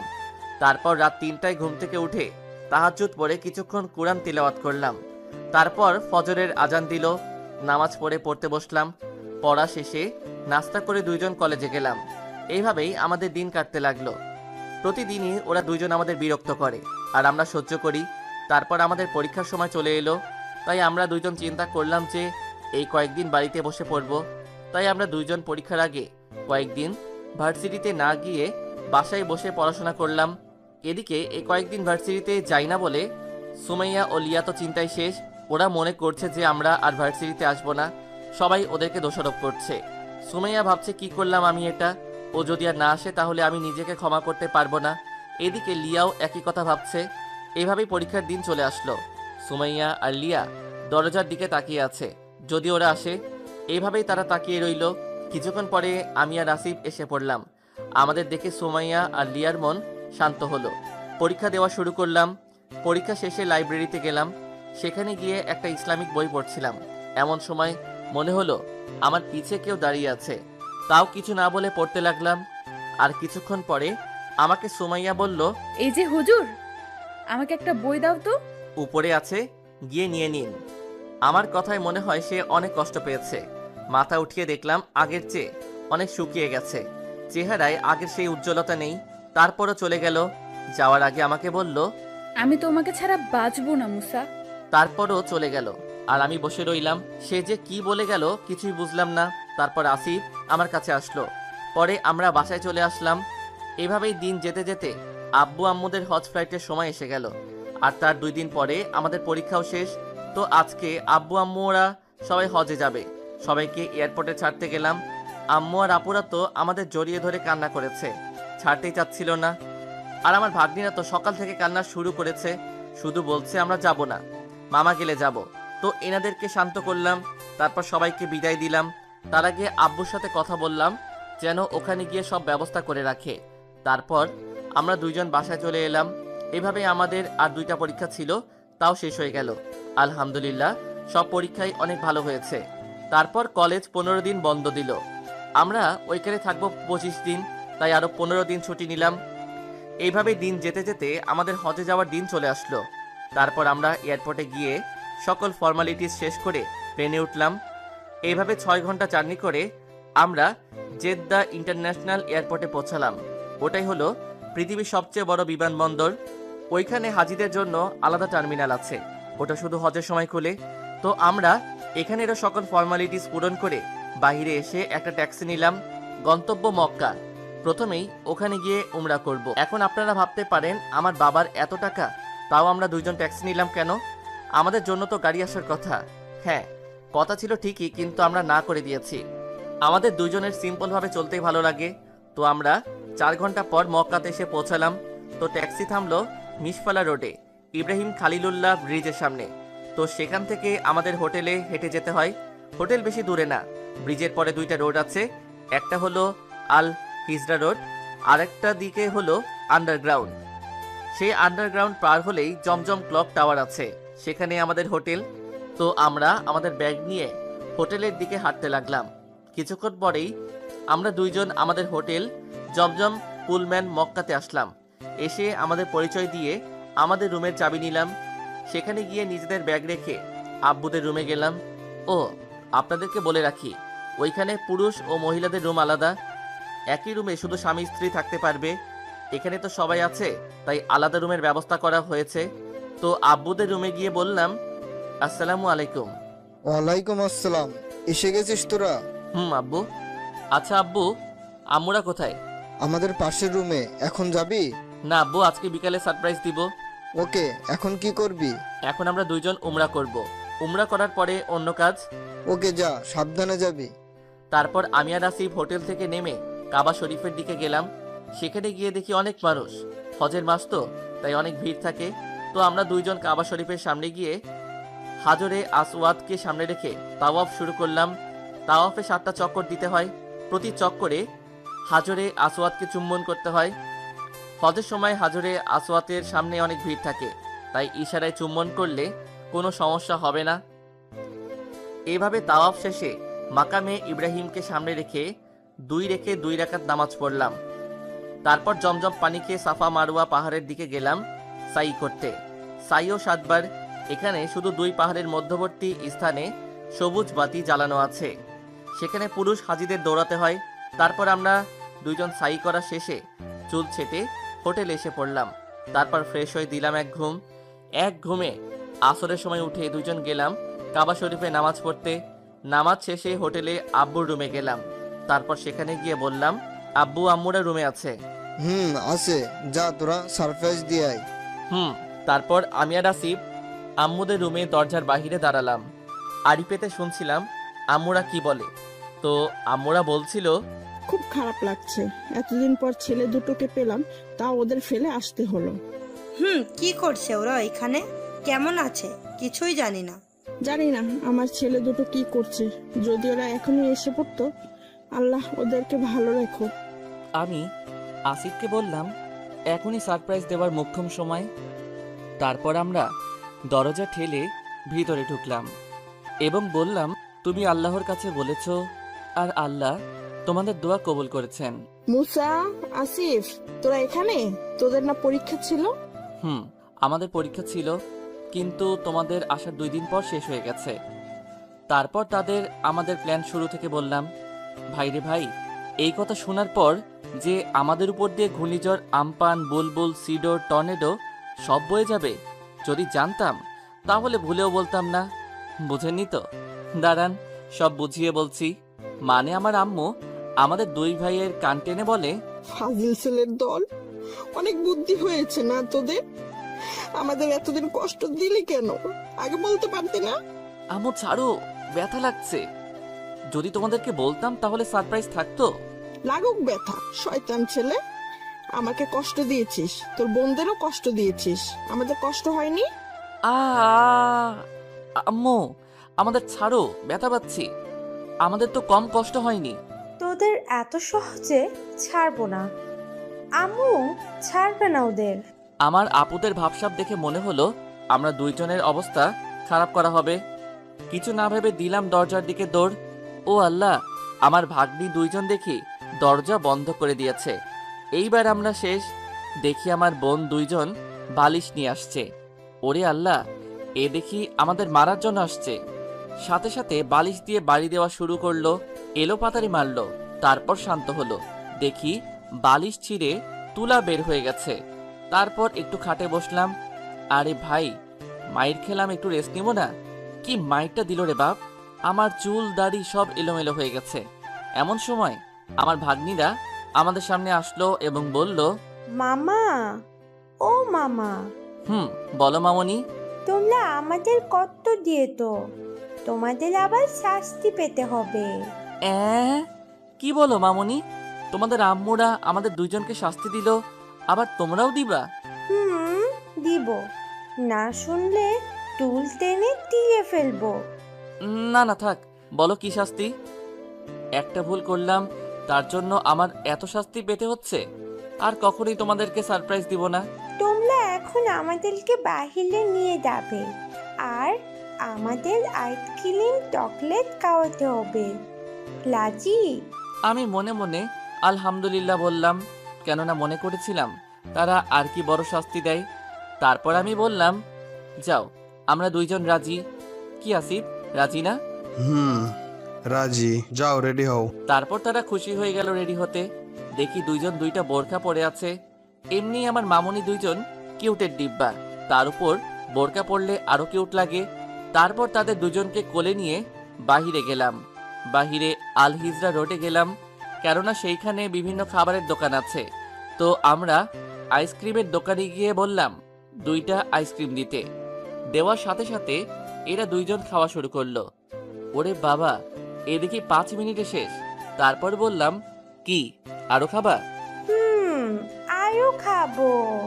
আর খেলে তো ঠান্ডা লাগবে মামনি। তারপর আপু তো আমাদের বকবে।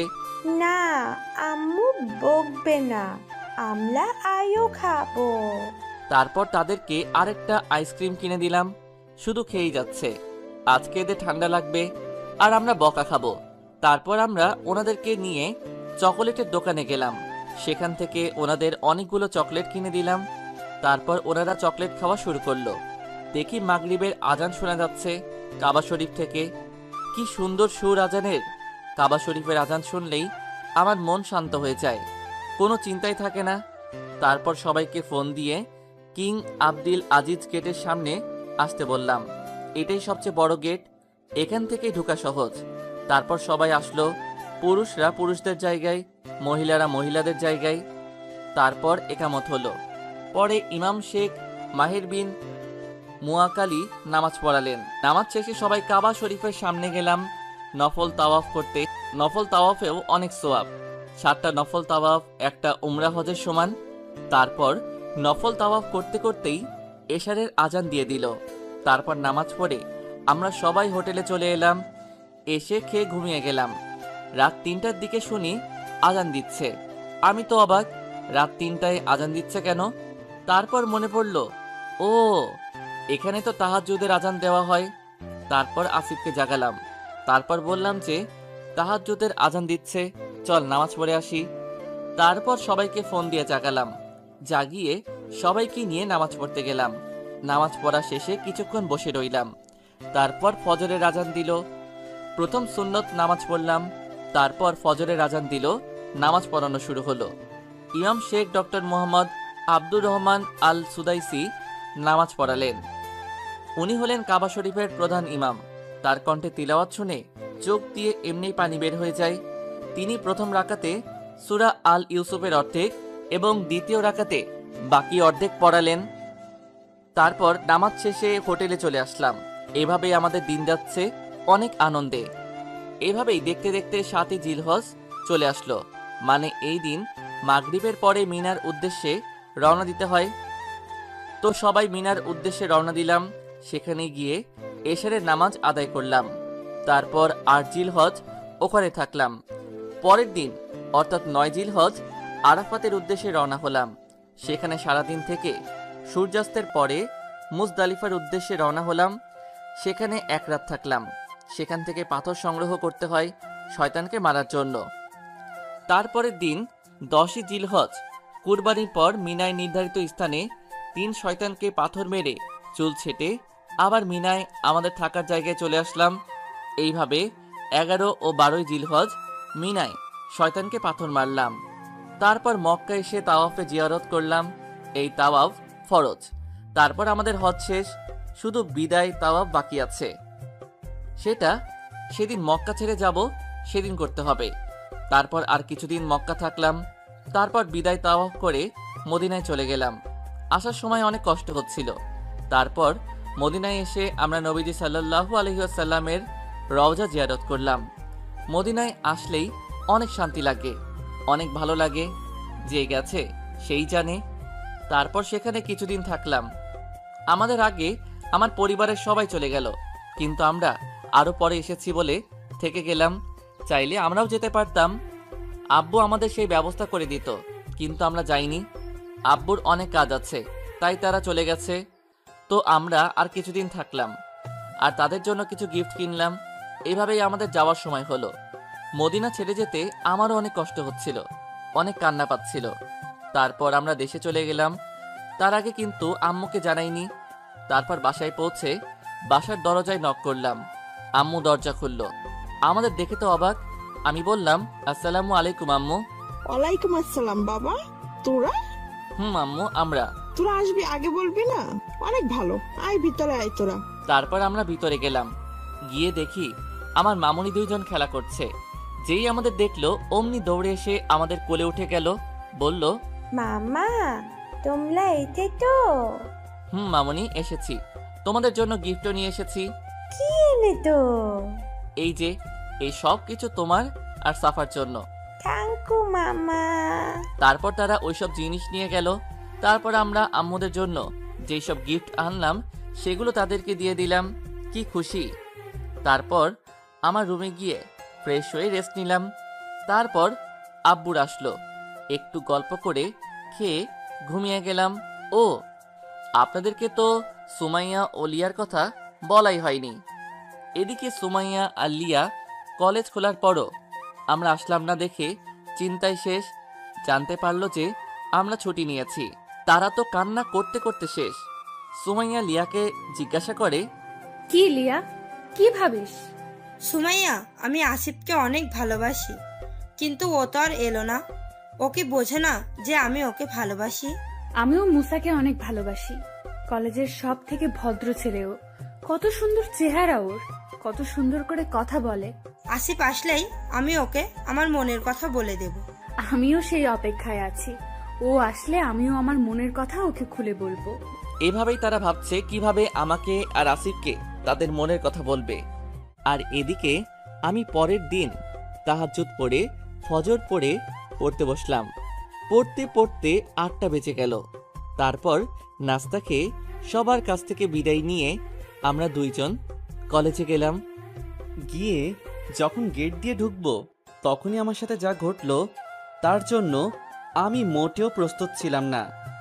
দেখি কে জানি আমাকে জড়িয়ে ধরেছে। আমি সাথে সাথে নিজেকে ছাড়িয়ে নিয়ে পিছনে চলে গেলাম। দেখি সুমাইয়া আমার সামনে, আর এদিকে আসিফকে তো লিয়া এমনভাবে জড়িয়ে ধরেছে যে আসিফ ছাড়াতেই পারছে না। আমি সুমাইয়াকে বললাম, আপনি আমাকে জড়িয়ে ধরেছেন কেন? মুসা, তুমি এতদিন কোথায় ছিলে? তোমার কিছু হয়নি তো? কলেজ খোলার পরও তুমি 15 দিন আসোনি। জানো কত চিন্তায় ছিলাম। আমার কাজ ছিল তাই ছুটি নিয়েছি। আর আমার জন্য আপনি চিন্তা করবেন কেন? আমার মতো ছোট লোকের জন্য কে চিন্তা করে? চুপ, কথায় কথায় নিজেকে ছোট লোক বলবে না। আর কেন চিন্তা করি তুমি তা বোঝো না? কি বুঝবো? আমি তোমাকে একটা কথা বলতে চাই মুসা। বলেন। আমি তোমাকে ভালোবাসি মুসা, অনেক ভালোবাসি। তুমি এতদিন আসোনি, জানো আমি কত চিন্তায় ছিলাম। প্লিজ আমাকে ফিরিয়ে দিও না। এই বলে আমাকে জড়িয়ে ধরলো। আমি অবাক না হয়ে পারলাম না। সুমাইয়া কিনা আমাকে ভালোবাসে, কিন্তু না, আমি ওকে ভালোবাসতে পারবো না। আমি সুমাইয়াকে ছাড়িয়ে নিয়ে বললাম, কি শুরু করছেন এগুলা? আমি আপনাকে ভালোবাসতে পারবো না। কেন মুসা, তুমি আমাকে ভালোবাসবে না? আমার মধ্যে কি নেই? কলেজের সবাই আমার পেছনে ঘোরে, আর আমি তোমাকে নিজের ভালোবাসার কথা বললাম, আর তুমি আমাকে ফিরিয়ে দিচ্ছ। আমি কি কম সুন্দরী? Shut up miss Sumaiya. অন্যরা ঘুরতে পারে, কিন্তু আমি ঘুরবো না। আর সৌন্দর্য নিয়ে আপনি এত অহংকার করেন কেন? সৌন্দর্য আমার কাছে কোনো বিষয় না, আমার কাছে ভালো মন থাকা বিষয়। আমি যাকে ভালোবাসবো তাকে আল্লাহকে ভালোবাসতে হবে, রাসূল সাল্লাল্লাহু আলাইহি ওয়াসাল্লামকে ভালোবাসতে হবে, সব সময় পর্দা করতে হবে, 5 ওয়াক্ত নামাজ পড়তে হবে, ইসলামের বিধিবিধান মানতে হবে। পারবেন এসব মানতে? আমি জানি ও পারবে না, তাই এই কথা বললাম। আমি তোমার জন্য সব করতে পারবো। আমি শুধু তোমাকে চাই। এর জন্য আমাকে যা করতে হবে আমি করব, তাও আমি তোমাকেই চাই। ওকে, দেখি কেমন পারেন। এই বলে আমি আসিফকে নিয়ে চলে আসছিলাম। তারপর ক্লাসে এসে বসলাম। তারপর হৃদয় আর উৎসব আমাদের কাছে আসলো, এসে জিজ্ঞাসা করলো, কিরে মুসা, আসিফ তোদের ওরা কি বললো? তারপর আমি ওদেরকে সব বললাম। তারা শুনে যেন আকাশ থেকে পড়লো। হৃদয় বলল, দোস্ত, যেখানে কলেজের সব ছেলেরা ওদের পিছনে ঘুরতো, আর সেখানে কিনা ওরা তোদের ভালোবাসে, সত্যি তোরা অনেক লাকি। কিন্তু আমরা ওদেরকে কিছু শর্ত দিয়েছি, সেই শর্ত যদি ওরা পূরণ করতে পারে তাহলে আমরা ওদেরকে বিয়ে করব। জানি ওরা পারবে না। দেখি কি হয়, আমার তো লাগছে যে ওরা পারবে। দেখি কি হয়। তারপর আমরা গল্প করছিলাম। একটু পর সুমাইয়া ও লিয়াও ক্লাসে আসলো। এসে মুসার দিকে তাকিয়ে ভাবতে লাগলো, তোমাকে যে করি হোক আমি আমার নিজের করে নিবই। তারপর সুমাইয়া লিয়াকে বলল, লিয়া, বল। আমাদের দুজনকে যে করেই হোক মুসা আর আসিফের পছন্দ মতো কাজ করতে হবে। এখন থেকে আমরা ইসলামের নিয়ম মেনে চলবো, 5 ওয়াক্ত নামাজ পড়বো। যে কারণেই হোক আমার আসিফকে চাই, তার জন্য আমার যা করতে হয় আমি করব। এইভাবে তারা ভাবছে কিভাবে আমাদের নিজের করে পাবে। একটু পরে স্যার আসলেন এবং ক্লাস নেওয়া শুরু করলেন। এভাবেই একটা একটা করে ক্লাস শেষ হয়ে গেল। তারপর আমরা ক্লাস দিয়ে বের হব, এমন সময় সুমাইয়া ও লিয়া আমাদের পথ আটকে দাঁড়ালো এবং বলল, যে করেই হোক আমরা তোমাদেরকে নিজের করে নেবই। আগে আপনাদেরকে যে শর্তগুলো দিয়েছি সেগুলো পূরণ করেন, তারপর না হয় আমাদের বিয়ে করবেন। এই বলেই আমি আর আসিফ বাসায় চলে এলাম। এসে ফ্রেশ হয়ে খাওয়া দাওয়া করে পড়তে বসলাম। পড়তে পড়তে আসরের আজান দিয়ে দিল। তারপর নামাজ পড়ে নিচে গেলাম। নিচে গিয়ে দেখি সবাই নিচে বসে আছে। তারপর ওইখানে গিয়ে গল্প করা শুরু করলাম। তারপর মাগরিবের আজান দিল। নামাজ পড়ে আবারও পড়তে বসলাম। পড়তে পড়তে এশারের আজান দিয়ে দিল। নামাজ পড়ে পড়া শুরু করলাম। পড়া শেষে খেতে গেলাম। খাওয়া শেষে রুমে আসলাম। তারপর ঘুমিয়ে গেলাম। পরের দিন কলেজে গিয়ে দেখি সুমাইয়া আর লিয়া আসেনি। যাক, ভালো হয়েছে, এখন আর বিরক্ত করবে না। তো আমরা ক্লাস করা শুরু করলাম। ক্লাস শেষে বাড়িতে চলে আসলাম। এইভাবেই আমাদের দিন যাচ্ছে। এই 5 দিনে সুমাইয়াও কলেজে আসেনি। সত্যি বলতে আমিও ওকে অনেক মিস করছি। এই 5 দিনে আমিও ওকে ভালোবেসে ফেলেছি। তো একদিন আমি আর আসিফ বসে আছি, তখন আসিফ জিজ্ঞাসা করলো, মুসা, কি হলো তোর? মন খারাপ করে আসিস কেন? ভাই, আমিও মনে হয় সুমাইয়াকে ভালোবেসে ফেলেছি। ভাই, আমিও লিয়াকে ভালোবেসে ফেলেছি। এই কয়দিন ও আসেনি তাই আমি ওকে অনেক মিস করছি। দেখি কি হয়। এইভাবেই আমরা 2 ভাই কথা বলছিলাম। এমন সময় আমাদের সামনে 2জন বোরখা পরা 2জন মেয়ে আসলো। তারপর আমাদেরকে সালাম দিল। কণ্ঠটা কিরকম চেনা চেনা লাগছে। তো আমি বললাম, ওয়ালাইকুম আসসালাম। চিনতে পেরেছেন আমাদের? না তো, কে আপনারা? আমি তোমার সুমাইয়া। আর আমি লিয়া। ওদের কথা শুনে আমি তো হা হয়ে গেছি। আমার জন্য সুমাইয়া নিজেকে এত পরিবর্তন করলো। না, এইবার আমি ওকে ফিরাবো না, আমি ওকে নিজের বউ করে নিবই। তারপর আমি বললাম, আপনাদের বাসার ঠিকানা দিন, আজকে যাব। আমার কথা শুনে সুমাইয়া সেই রকমের খুশি হয়েছে। তারপর আমাদের ঠিকানা দিল। তারপর আমরা বাসায় চলে এলাম। আমি তো চিন্তায় আছি, বাসায় গিয়ে কি বলবো। না, আমি বলবোই, সাহস করে বলতেই হবে। আল্লাহ আমাকে সাহস দাও। আমরা বাসায় এসে দেখি আব্বু আম্মু বসে আছে। এখন আমি আর আসিফ গিয়ে বললাম, আসসালামু আলাইকুম আব্বু। ওয়ালাইকুম আসসালাম বাবা। আমরা তোমাদের কিছু কথা বলতে চাই। বল বাবা, এতে এত সংকোচের কি আছে? আম্মু, আমরা দুইজন বিয়ে করতে চাই। কি বলবি, আরেকবার বল। আমরা বিয়ে করতে চাই। ওগো শুনছো, আমাদের ছেলেরা বলে বিয়ে করতে চায়। যাক, শেষ পর্যন্ত আমরাও নিজেদের ছেলের বিয়ে দেখে যেতে পারবো। তো বাবা, তোদের কোনো পছন্দের মেয়ে আছে? জি আব্বু, আছে। তারপর সবাইকে সবকিছু খুলে বললাম। সবাই শোনার পর অনেক খুশি। তারপর আব্বু বলল, তো বাবা, আমাদের বৌমাদের ঠিকানা দে, আমরা প্রস্তাব নিয়ে যাই। এই নাও বাবা। ওকে, আজকে বিকালে আমরা প্রস্তাব নিয়ে যাব। যা, তোরা গিয়ে ফ্রেশ হয়ে নে। তারপর আমি আর আসিফ গেলাম ফ্রেশ হতে। ফ্রেশ হয়ে নামাজ পড়তে বসলাম। তারপর আব্বু আম্মু বিকালে ওদের বাসায় গেল প্রস্তাব নিয়ে। তারাও অনেক খুশি, কেননা তাদের মেয়ে আমাদের বাড়ির বৌমা যে। তারপর তারা বিয়ের তারিখ ঠিক করে আসলো। আমি তো মহা খুশি। আমি একা না, আসিফও খুশি। তারপর আব্বু বাসায় এসে বললেন, আমাদের দুই ছেলের বিয়ে মহা ধুমধাম করে দিব, অনেক মানুষকে দাওয়াত দিব। না আব্বু, এত ধুমধাম করে করার দরকার নেই। কেন বাবা? আমি এসব ধুমধাম পছন্দ করি না। এসব গায়ে হলুদ, বৌভাত, এগুলোর সাথে ইসলামের কোনো সম্পর্ক নেই। ইসলামে অলিমা পড়ানোর নিয়ম আছে, সেইভাবে আমাদের বিয়ে পড়ানো হবে। এই নিয়মই সবচেয়ে সুন্দর নিয়ম। ঠিক আছে বাবা, আমরা ইসলামিক নিয়মে তোদের দুজনের বিয়ে দিব। আমি আলহামদুলিল্লাহ বললাম। তারপর রুমে চলে এলাম। এভাবে দিন যেতে যেতে আমাদের বিয়ের তারিখ এসে গেল। বিয়ে আমাদের বাড়িতেই হয়েছে, তেমন কোনো মানুষকে দাওয়াত দেইনি। তারপর কাজী সাহেব আসলেন। সব কাজ শেষ করার পর কাজী সাহেব বললেন, তো দেনমোহর কত লিখবো? লিখুন 20 লক্ষ টাকা। না বাবা, এত টাকা না। কেন বাবা, আমাদের কি টাকা কম আছে? না বাবা, কিন্তু দেনমোহর দিতে হবে আমার নিজের ইনকাম থেকে, তোমার টাকা দিয়ে না। আর দেনমোহর দেওয়ার সময় সামর্থ্য বিবেচনা করতে হবে, তাই এত টাকা আমার নেই। কিন্তু তোমার বেতন তো অনেক, তাহলে বাকি টাকা কোথায়? বাকি টাকা আমরা দেশের বিভিন্ন চ্যারিটিতে দিয়ে দিয়েছি। বাবা, গরিবরা খেতে পায় না। আমরা যদি নিজেদের কোম্পানির ইনকামের একটা অংশ বিভিন্ন চ্যারিটিতে দিয়ে দেই, তাহলে গরিবদের অনেক উপকার হয়। সত্যি বাবা, তোদের উপর আমরা সত্যিই গর্বিত। কাজী সাহেব, আমার ছেলেরা যা বলছে তাই করেন। তো তোমাদের সামর্থ্য কত? 5 লাখ টাকা।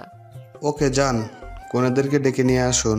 তারপর আমার আম্মু, আপুরা ও সুমাইয়া ও লিয়া আম্মুরা ওদেরকে ডাকতে গেল। পরে দেখি দুইজন নীল বোরকা পরে আসলো। আসলেই আমার বউটাকে পরীর মতো লাগছে। তারপর আমাদের পাশে ওদের বসানো হলো। তারপর কাজী সাহেব বললেন, বাবা বলো কবুল। কবুল। আরো 2 বার বলো। কবুল কবুল। মা বলো কবুল। কবুল কবুল কবুল। ওর কাণ্ড দেখে সবাই হেসে ফেলল। কি মেয়ে দেখলেন, আমাকে পেতে কি করলো।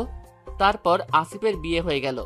তারপর সব কাজ শেষে সবাইকে বিদায় দেওয়া হলো। তারপর আমি আর আসিফ ছাদে গেলাম, অনেকক্ষণ ওইখানে থাকলাম।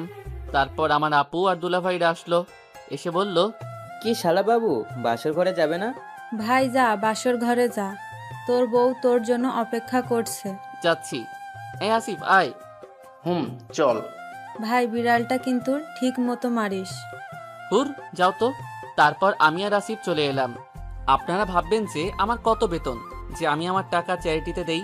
এখন আপনাদেরকে বলি, আমার বেতন 15 লাখ টাকা। কিন্তু আমি আমার বেতনের বেশিরভাগ অংশ দিয়ে দেই, বাকি টাকা অন্য কাজের জন্য জমাই।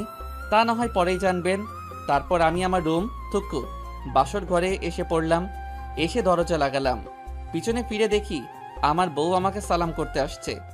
যখনই আমাকে সালাম করবে, তখনই ওকে নিজের বুকে জড়িয়ে ধরলাম। তারপর আমি বললাম, বউয়ের স্থান স্বামীর পায়ে না, বুকে হয়। আর কখনো সালাম করবে না, আল্লাহ ছাড়া আর কারো সামনে মাথা নত করবে না। কিন্তু আমি জানতাম বউয়ের স্থান স্বামীর পায়ে। ভুল জানো তুমি সুমু। ভালোবাসার মানুষের স্থান কখনোই পায়ে হয় না। যাকে সারা জীবন ভালোবাসবো, তার স্থান পায়ে কেন হবে? আমাকে সত্যিই ভালোবাসো তুমি মুসা? আমার সুমু পাখি, তোমাকে ভালোবাসি, আর এইভাবেই ভালোবাসবো। এই বলে ওকে আরো শক্ত করে জড়িয়ে ধরলাম। আমিও ভালোবাসি তোমাকে। সুমু, তোমার উজু আছে? আছে। চলো 2 রাকাত নফল নামাজ পড়ে আল্লাহর কাছে দোয়া চাই, যেন আমাদের সংসার সুখের হয়। চলো। তারপর আমি আর সুমাইয়া 2 রাকাত নফল নামাজ পড়ে আল্লাহর কাছে দোয়া চাইলাম। তারপর নামাজ শেষে আমি সুমাইয়াকে কোলে তুলে নিলাম। তারপর ওকে বিছানায় বসিয়ে দেনমোহরের টাকা দিলাম এবং বললাম, এই নাও তোমার দেনমোহরের টাকা। এত টাকা দিয়ে আমি কি করব? তোমার ইচ্ছা সুমু, এইটা দেওয়া ফরজ, তাই দিয়ে দিলাম। আমার কিচ্ছু চাই না, শুধু তোমাকে চাই। পাগলি একটা। আচ্ছা, তুমি বলনি কেন যে তুমি নাম্বার 1 বিজনেসম্যান দাউদ ইব্রাহিমের ছেলে? আমি সবসময় সিম্পল ভাবে চলতে পছন্দ করি, কোনো ক্ষমতা আমার ভালো লাগে না, তাই এইরকম চলি। সত্যি মুসা, তোমার মতো স্বামী পেয়ে আমি ধন্য। এইবার কি আমি আমার বউয়ের মুখ দেখতে পারি? মানা করেছে কে? তারপর আমি সুমুর নিকাবটা খুললাম। আমার সামনে সাক্ষাৎ বেহেশতের হুর দাঁড়িয়ে আছে, টানা টানা চোখ, গোলাপি ঠোঁট, সব মিলিয়ে একেবারে পরি। তারপর সুমাইয়া বলল, কি দেখো এমন করে? পরি দেখি। যা, কি যে বলো। না সত্যি, আমার সুমো পাখি একেবারে পরির মতো। ধুর, কি যে বলো। আচ্ছা সরো, এখন ঘুমাবো। ঘুমাবা মানে? আজকে না আমাদের বাসর রাত, আজকে কেউ ঘুমায়? না সুমু, আজকে না। তুমি আজকে এসবের জন্য প্রিপেয়ার্ড না? আরেকদিন। না, আজকেই হবে, এখনই হবে। এই বলে সুমাইয়া আমার পাঞ্জাবির কলার ধরে আমার ঠোঁটে কিস করলো। আল্লাহ, আমার ঠোঁট কামড়ে একেবারে শেষ করে দিয়েছে। তারপর আর কি, আমরা ভালোবাসার সাগরে হারিয়ে গেলাম। এই যে, আপনাদের আর দেখা লাগবে না। তারপর তাহাজ্জুদের সময় আমার ঘুম ভাঙলো। তারপর আমার সুমু পাখিকে উঠিয়ে দুইজন গোসলে গেলাম। গোসল করে দুইজনে একসাথে নামাজ পড়লাম। তারপর আমি কুরআন তিলাওয়াত করছিলাম আর ও শুনছিল। তারপর ফজরের আজান দিল। আমরা দুইজন নামাজ পড়ে ঘুমাতে গেলাম। ও শুয়েই আমার বুকে মাথা রাখলো। আমিও না করলাম না, একেবারে শক্ত করে জড়িয়ে ধরলাম। তারপর ঘুমিয়ে গেলাম। সকাল 8টায় দেখি কে যেন আমার নাক ধরে টানছে। চোখ খুলে দেখি আমার সুমু পাখি আমার নাক টানছে। ও একটা নীল কালারের শাড়ি পরেছে, দেখতেও পরীর মতো লাগছে। তারপর আমি উঠে গেলাম, ফ্রেশ হতে যাচ্ছিলাম, এমন সময় সুমাইয়া আমার হাত ধরে আমাকে বিছানায় ফেলে দিল। তারপর আমার বুকের উপরে উঠল। আমি বললাম, নামো, কেউ এসে পড়বে। না, আগে আমাকে পাপ্পি দাও। পরে দেই, এখন কেউ দেখে ফেলবে। না, আগে আমাকে পাপ্পি দাও। তারপর কথা, আমি সুমাইয়ার কপালে একটা পাপ্পি দিলাম। ও বলল, আমি এখানে দিতে বলেছি। তাহলে কোথায়? এই যে এখানে। না, এখন না, কেউ এসে পড়বে। বুঝতে পেরেছি, আমারটা আমারই আদায় করা লাগবে। এই বলে সুমাইয়া আমার ঠোঁটে কিস করলো। কিছুক্ষণ পর ছেড়ে দিয়ে বলল, কি, কেমন লাগলো? ভালো। তারপর আমি ফ্রেশ হতে গেলাম। ফ্রেশ হয়ে নিচে গিয়ে দেখি আমার বউ আমার আম্মু আপুদের সাহায্য করছে। তো টেবিলে গিয়ে বসলাম। দুলাভাই জিজ্ঞাসা করলো, কি শালা বাবু, কেমন কাটলো বাসর রাত? আলহামদুলিল্লাহ ভালো। বিড়াল ঠিক মতো মেরেছো তো? ধুর দুলাভাই, কি যে বলেন না। তারপর আমাদের নাস্তা দেওয়া হলো। খেয়ে রুমে চলে এলাম দুইজন রেডি হতে, কারণ কলেজের কেউ জানে না আমরা স্বামী স্ত্রী, তাই আমরা কলেজে যাচ্ছি। আমরা কলেজে একসাথে যাব ঠিকই, কিন্তু কলেজের সামনে গিয়ে আলাদা হয়ে যাব। আবার কলেজ ছুটির পর আমরা একসাথে হাত ধরাধরি করে আসব। এইভাবেই আমাদের দিন কাটতে লাগলো। প্রতিদিন আমরা একসাথে কলেজে আসি, একসাথে বাসায় যাই, জড়াজড়ি করে ঘুমাই। কত ভালো লাগে নিজের ভালোবাসার মানুষকে বুকে জড়িয়ে রাখতে। এইভাবেই আমাদের ভালোবাসার সম্পর্ক চলছিল। এদিকে আমাদের ফাইনাল পরীক্ষা এসে গেল। আমাদের পরীক্ষা আলহামদুলিল্লাহ ভালো হয়েছে। তো আজকে আমাদের অনার্স ফাইনাল ইয়ারের পরীক্ষার রেজাল্ট দিবে। তো এই অনুষ্ঠানের প্রধান অতিথি আমাদের বাবা, অর্থাৎ দাউদ ইব্রাহিম। তো আব্বু আসলো। প্রিন্সিপাল স্যার মাইকের সামনে এসে বললেন, আজকে এই পরীক্ষায় যারা ফার্স্ট সেকেন্ড থার্ড হয়েছে তাদের নাম আমি এখন অ্যানাউন্স করব। এই পরীক্ষায় থার্ড হয়েছে মুজাহিদুল ইসলাম উৎসব, সেকেন্ড হয়েছে আসিফ ইব্রাহিম এবং ফার্স্ট হয়েছে মুসা ইব্রাহিম। তোমরা তিনজনেই স্টেজে চলে আসো। আমার আর আসিফের নাম শুনে সবাই আমাদের দিকে হা করে তাকিয়ে আছে। তারপর আমরা স্টেজে উঠলাম। তারপর আব্বু আমাদের তিনজনকে পুরস্কার তুলে দিলেন। তারপর আব্বু সবাইকে উদ্দেশ্য করে বললেন, আজকে আমি তোমাদেরকে আমার ছেলেদের সাথে পরিচয় করে দিব, যারা তোমাদের সাথে এতদিন পড়ালেখা করেছে। এখন তো সবাই অবাক, এত বড় বিজনেসম্যানের ছেলে আমাদের কলেজে পড়তো আর আমরা জানি না। তারপর আব্বু যা বলল তা শুনে সবাই অবাকের চরম সীমায়।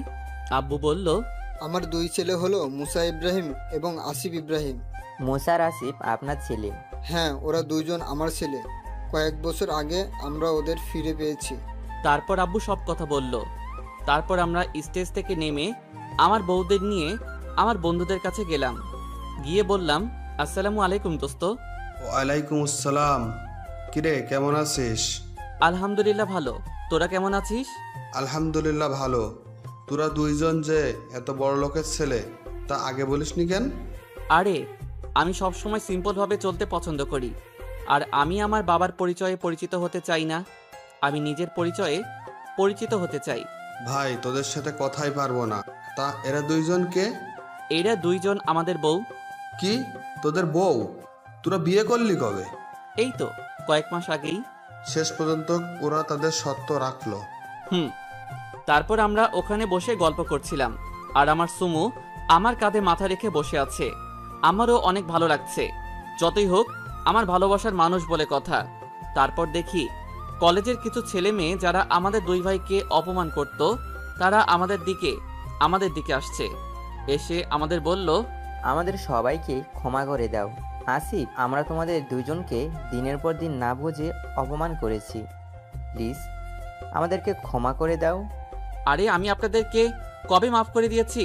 আমি কিছু মনে করিনি। আর আমার কাছে মাফ চাবেন না, আমি মাফ করার কেউ না। আল্লাহর কাছে মাফ চাবেন, তিনি আপনাদেরকে ইনশাল্লাহ মাফ করে দিবেন। তুমি আসলে অনেক ভালো মুসা। আমি তেমনি যেমন আমাকে আমার আল্লাহ তাআলা বানিয়েছেন। ভালো হবে না, আমার বর বলে কথা। উনি কে? মুসা? ও আমার বউ, তোমরা সবাই ওকে চিনো। ও হলো সুমাইয়া। ও সুমাইয়া। ও আমার সুমাইয়া। তারপর সবাইকে বললাম কিভাবে আমাদের বিয়ে হলো। সবাই তো তা শুনে অনেক খুশি। এভাবে সবার সাথে গল্প করে বাসায় চলে এলাম। বাসায় এসে সবার সাথে কথা বলে রুমে চলে এলাম। এসে ফ্রেশ হয়ে নামাজ পড়লাম। নামাজ পড়ে খেতে গেলাম। ওইখানে গিয়ে বসে খাওয়া শুরু করলাম। তখন আম্মু বলল, মুসা, আসিফ, তোরা তো বিয়ে করলি, কিন্তু নাতি নাতির মুখ কবে দেখবো? ও কি যে বলো না আম্মু। ওলে বাবালে, আমার ছেলেরা দেখি লজ্জাও পায়। ভাই, আমাদের কিন্তু ভাতিজা ভাতিজি চাই। ওকে, দেখা যাক, আল্লাহ যা দেয় তাই হবে। তারপর খাবার খেয়ে আমার রুমে চলে এলাম। এসে শুয়ে পড়লাম। আরেকটু পরে সুমাইয়া এসে আমার বুকের উপর শুয়ে পড়ল। তারপর আমিও তাকে জড়িয়ে ধরলাম। তখন সুমাইয়া বলল, আই বর, শোনো। বউ বলো। আমার না একটা বেবি চাই, একেবারে তোমার মতো রাজপুত্র। না, আমি আমার রাজকন্যা চাই, একেবারে তোমার মতো। না, আমার ছেলে চাই। আচ্ছা, আল্লাহ যা দিবে তাই হবে। চলো কাজ শুরু করি। কিসের? বেবি আনার। চলো শুরু করি। না সুমাইয়া, এখন না, আজকে রাত্রে। না, এখনই না করলে আমি নিজেই নিব। এই, তোমার মুখে কি কিছু আটকায় না? না, আটকায় না, কারণ আমি তোমার মতো এত আনরোম্যান্টিক না। এইবার আমার ইগোতে লেগেছে। না, এইটা মানা যায় না। আমারে বলে কি না আনরোমান্টিক। না, এইবার বোঝাতে হবে আমি কত রোমান্টিক। আমি বললাম, আমারে আনরোমান্টিক বললা? তো কি, আমি কত রোমান্টিক আর উনি আমাকে পাত্তাই দেয় না। দাঁড়াও, আমি কত রোমান্টিক দেখাচ্ছি। তোমার দেখানো লাগবে না, আমি দেখাচ্ছি। এই বলে ও আমার দিকে এগোতে লাগলো। কিছুক্ষণ পর ওর নিঃশ্বাস আমার মুখের উপর পড়তে লাগলো। ওর ঠোঁট কাঁপছিল। এমন সময় ও আমার ঠোঁটের সাথে ওর ঠোঁট লাগিয়ে দিল। আল্লাহ, কি জোরে কামড় দিচ্ছে। আমিও কি কম, আমিও রেসপন্স দিচ্ছি। এরপর আর কি, আমাদের মধ্যে যা হওয়ার হয়ে গেল। এইটা আপনারা বিয়ে করলে জানতে পারবেন। আর দোয়া করবেন এরকম রোমান্টিক বউ যেন পাই। তো বিকেলবেলা ঘুম থেকে উঠলাম। তারপর সুমাইয়াকে উঠালাম। তারপর আমরা একসাথে গোসল করতে গেলাম। তারপর আসরে নামাজ পড়ে নিচে গেলাম। নিচে গিয়ে দেখি আব্বু আম্মু সবাই বসে আছে। তারপর আমি ওইখানে গেলাম। যাওয়ার পরে আব্বু বলল, বাবা মুসা, আসিফ, তোদের তো পড়াশুনো শেষ, এখন আমার কোম্পানির দায়িত্ব তোরা দুজনেই নে। আমি আর একা পারছি না। ওকে আব্বু, আমি আর আসিফ কোম্পানির দায়িত্ব নিব। কি বলিস আসিফ? তারপর কিছুক্ষণ গল্প করার পর মাগরিবের আজান দিল। নামাজ পড়ে উপরে চলে আসলাম। এসে ল্যাপটপে কোম্পানির কিছু কাজ করলাম। এইভাবে কাজ করতে করতে এশারের আজান দিয়ে দিল। নামাজ পড়ে নিচে গেলাম খেতে। খাওয়া শেষ করে উপরে এসে ঘুমিয়ে গেলাম। পরের দিন সকালে আমি আর আসিফ রেডি হয়ে আমাদের অফিসে গেলাম। ওইখানে গিয়ে প্রথমে সকল কাজ বুঝলাম। তারপর আস্তে আস্তে সব কাজ বুঝে গেলাম। এভাবেই প্রতিদিন আমি আর আসিফ অফিস সামলাই। এভাবেই আমাদের দিন যাচ্ছে। তারপর দেখতে দেখতে হজের মাসও চলে আসলো। আগে থেকেই আমরা রেজিস্ট্রেশন করে রেখেছি। পরিবারের সবাই জানে, শুধু আমাদের দুইজনের বউ জানে না। এইটা তাদের জন্য সারপ্রাইজ। তো আমি গিয়ে সুমাইয়াকে বললাম, সুমু পাখি শোনো। বলো। আমরা আর কয়েকদিন পর এক জায়গায় যাব। কোথায় যাব? সেইটা বলা যাবে না, সারপ্রাইজ। ওকে, ঠিক আছে, তোমার সারপ্রাইজ নিয়ে তুমি থাকো। আরে রাগ করছো কেন? আমরা হানিমুনে যাব। কোথায় বলো না। গেলেই দেখতে পারবে। ও ওকে। মন খারাপ করো কেন আমার জান পাখি? আমি কারো জান পাখি না, ছাড়ো আমাকে। তোমাকে সত্যি একটা সুন্দর জায়গায় নিয়ে যাব, ততদিন অপেক্ষা করো। আচ্ছা। আমি ভাবছি আমার ও তোমাকে বলতে মন চাচ্ছে আমার জান পাখি যে আমরা কোথায় যাব, কিন্তু তোমাকে সারপ্রাইজ দিব বলে বলতে পারছি না। আমারও তো খারাপ লাগছে। তারপর আর কি, আমিও আমার কাজ করতে লাগলাম। দেখতে দেখতে যাওয়ার সময়ও এসে গেল। এই কয়েকদিন ও আমার সাথে তেমন ভালো করে কথাও বলেনি, কিন্তু আমি আজকে এমন সারপ্রাইজ দিব যে তুমি সব সময় মনে রাখবে। আগে থেকেই সব গুছিয়ে রেখেছিলাম, প্লেনের টিকিটও কনফার্ম। আমাদের পরিবারে শুধু আমি, আসিফ আর আমাদের বউরা যাবে। তো আমি সুমাইয়াকে বললাম, জান পাখি বলো। রেডি হয়ে নাও, আজকে তোমাকে সারপ্রাইজ দিব। সত্যি? কি দিবে? ওইটা তো গেলেই বুঝতে পারবে। ওকে, আমি আসছি। যাও তাড়াতাড়ি। তারপর ও চলে গেল। একটু পরে ফিরে এলো। আমি ওকে দেখে তো ক্রাশ নামক জিনিস খেলাম।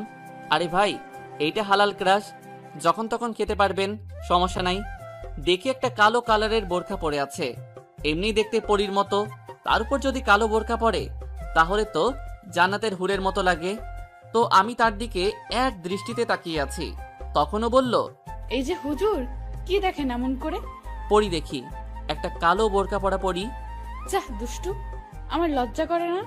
ওরে আমার লজ্জাপতি বউরে, যখন আমার সাথে রোম্যান্স করো তখন লজ্জা কই থাকে? তখন লজ্জা থাকে না, আর আমি আমার স্বামীর সাথে রোম্যান্স করি, তাতে তোমার কোনো সমস্যা? সমস্যা হবে কেন? আমার তো ভালোই লাগে। এখন আমার কাছে আসো তো। কেন? আরে আসো না। তারপর ও আমার কাছে আসলো। আমি ওর চোখ বেঁধে দিলাম। ও বলল, এই আমার চোখ বন্ধ করছো কেন? কি বললাম? সারপ্রাইজ। এই জন্য চোখ বন্ধ করবে? করব। আচ্ছা, এখন আমাকে একটা কিস দাও তো। আমি ওর কপালে একটা কিস দিলাম। তখন ও বলল, ওই, আমি এইখানে কিস করতে বলেছি। তাহলে কোথায়? ঠোঁটে। না, পারবো না। তোমার পারতে হবে না, আমারটা আমিই নিব। এই বলে ও আমার দিকে এগিয়ে আসছে। তারপর হঠাৎ ও আমার ঠোঁটে একটা কিস করে দিল। তারপর বলল, দেখলে তো কেমন করে আদায় করতে হয়? দেখলাম, আমিও আদায় করব। দেখা যাবে। তারপর আমি আর সুমাইয়া নিচে গেলাম। এখন তো ওর চোখ বন্ধ, তাই এখন ওনার হাত ধরে নিয়ে যেতে হবে। এখন কি করি? সামনে তো সিঁড়ি। আমি বললাম, জান পাখি, সামনে তো সিঁড়ি। তো আমাকে কোলে করে নিয়ে যাও। কেউ যদি দেখে ফেলে? দেখলে কি হবে? তুমি তোমার বউকে কোলে নিয়েছো, অন্য কাউকে তো নাওনি। ওকে, কোলে নিচ্ছি মহারানী। তারপর আমি ওকে কোলে থেকে নামালাম। তারপর আর ও আমার বুকে মাথা লুকিয়ে আছে। পরে নিচে নামলাম। নেমে দেখি কেউ নেই। যাক, বাঁচা গেল। তারপর এসে পড়ল, দেখি আসিফও আমার বুদ্ধি খাটিয়েছে, মানে ও লিয়ার চোখ বন্ধ করে দিয়েছে। তারপর আম্মু বলল, সাবধানে যাস বাবা, বৌমাকে দেখে রাখিস। ওকে আম্মু, তোমরাও সাবধানে থাকবে। আসি কেমন? আসসালামু আলাইকুম। ওয়ালাইকুম আসসালাম। তারপর আমি আর আসিফ গাড়িতে উঠলাম। এখন তো আবার আমাদের বউদেরকে ধরে নিয়ে যেতে হবে। সারপ্রাইজ যেহেতু দিচ্ছি, তাহলে সব কাজ তো আমাদেরই করতে হবে। তো গাড়ি আমাদেরকে এয়ারপোর্টে নিয়ে আসলো। তারপর এয়ারপোর্টের ভিতরে ঢুকে সব কাজ করে ইমিগ্রেশনের ভিতরে ঢুকে গেলাম। তারপর আমার বউরা যেন কানে না শুনতে পায়, এই জন্য তাদের কানে এয়ার প্লাগ লাগিয়ে দিয়েছি। সারপ্রাইজ তো দিয়েই ছাড়বো। তারপর ওদেরকে ধরে প্লেনে উঠালাম, যেন বুঝতে না পারে যে আমরা কোথায় উঠছি। তারপর ওদের কানে এয়ার প্লাগ পরিয়ে দিলাম, যেন কিছু না শুনতে পারে। মনুরা, তোমাদেরকে এমন সারপ্রাইজ দিব সারা জীবন মনে রাখবা। তো ওরা জিজ্ঞাসা করলো যে কোথায়। আমরা বললাম, আছি একটা জায়গায়। তা তো তোমাদের বলা যাবে না। তো প্লেন ল্যান্ড করলো, কিন্তু ওরা কিছুই বুঝতে পারলো না। তো তাদেরকে নিয়ে আগে মক্কা গেলাম। ওরা কিছুই জানে না যে আমরা কোথায়, কিছুই বুঝতে দেইনি, এমনভাবে নিয়ে এসেছি। তো দেখতে দেখতে মক্কায় চলে আসলাম। তারপর তাদেরকে একেবারে মসজিদুল হারামের সামনে নিয়ে আসলাম। তারপর সুমাইয়াকে জিজ্ঞেস করলাম, সুমাইয়া, তোমার কাছে জায়গা কেমন লাগছে? তুমি কি অনুভব করতে পারছো কিছু? পারছি। আমার কাছে অনেক ভালো লাগছে, শান্তি লাগছে। এখন আমার চোখের বাঁধন খুলো। দাঁড়াও, চোখের বাঁধন তো খুলবই। তারপর ওর চোখের বাঁধন খুলে দিলাম আর বললাম, আচ্ছা চোখটা আস্তে আস্তে খুলো তো। তারপর ও যখন চোখ খুলল, তারপর সে অবাক অবাক না হয়ে পারে। যেই সারপ্রাইজ দিলাম, তো ও আমাকে জিজ্ঞাসা করলো, বর কোথায়? আমরা এখন মক্কায়। আমি কি স্বপ্ন দেখছি? না আমার জান পাখি, এটা সত্যি। হঠাৎ করেই ও আমাকে জড়িয়ে ধরলো এবং বলল, বর তুমি অনেক ভালো জানো, তোমার সাথে বিয়ে হওয়ার পর থেকে আমি এই জায়গায় আসতে চেয়েছিলাম, কিন্তু তোমাকে বলতে পারিনি। ধন্যবাদ তোমাকে বর। আরে আমার বউ ইচ্ছা করবে আর আমি আনবো না, তা হতে পারে? চলো এখন উমরা করব। তারপর আমরা উমরা করলাম। করা শেষে হোটেলে আসলাম, এসে ফ্রেশ হয়ে শুয়ে পড়লাম। তারপর আমার বউও আসলো, এসে আমার বুকের উপর শুয়ে পড়লো। আমিও ওকে জড়িয়ে ধরলাম। ও বলল, এই বর আমাকে একটা কিস দাও না। না বউ, এখন না, পরে দেই। তোমার দেওয়া লাগবে না, আমি নিয়ে নিচ্ছি। এই বলে ও আমার কাছে আসতে লাগলো, এসে আমার ঠোঁটের সাথে ঠোঁট লাগিয়ে দিল। একেবারে 10 মিনিট পর ছেড়েছে। আল্লাহ, কি একটা বউ পাইলাম, যখন তখন কিস করে। তারপর আর কি ঘুমিয়ে গেলাম। তারপর বিকেলবেলা উঠে ফ্রেশ হয়ে আসরে নামাজ পড়তে গেলাম। হোটেল থেকে বের হয়ে যখন নিচে নামবো, তখনই সুমাইয়া মাথা ঘুরিয়ে পড়ে গেল। সাথে সাথে আমি ওকে ধরে রুমে নিয়ে গেলাম। তারপর ডাক্তারকে ডেকে নিয়ে আসলাম। উনি চেক আপ করে যা বললেন, তা শুনে আমার যে কি খুশি লাগছে বলে বোঝাতে পারবো না। উনি বললেন যে সুমাইয়া মা হতে চলেছে। তারপর উনি চলে গেলেন। তারপর আমি সুমাইয়ার কাছে গিয়ে বললাম, জান পাখি, শুনেছো ডাক্তার কি বলেছেন? এখন থেকে তুমি কোনো কাজ করবে না, যা লাগবে আমাকে বলবে, তা না হলে আমাদের বেবির ক্ষতি হবে। আমি কোনো কাজ করব না, কিন্তু আমাকে এখন একটু আদর করো। এখনো তোমার আদর খেতে মন চাচ্ছে? তোমার দিতে হবে না, আমি নিচ্ছি। এই বলে আবারও আমার ঠোঁটের উপর অত্যাচার করলো। তারপর এইভাবে দেখতে দেখতে হজের দিন চলে আসলো। খুব সাবধানে আমি ওকে নিয়ে হজ শেষ করলাম। তারপর দেশে চলে আসলাম। এসে সবাইকে খুশির খবর দিলাম। সবাই তো মহা খুশি।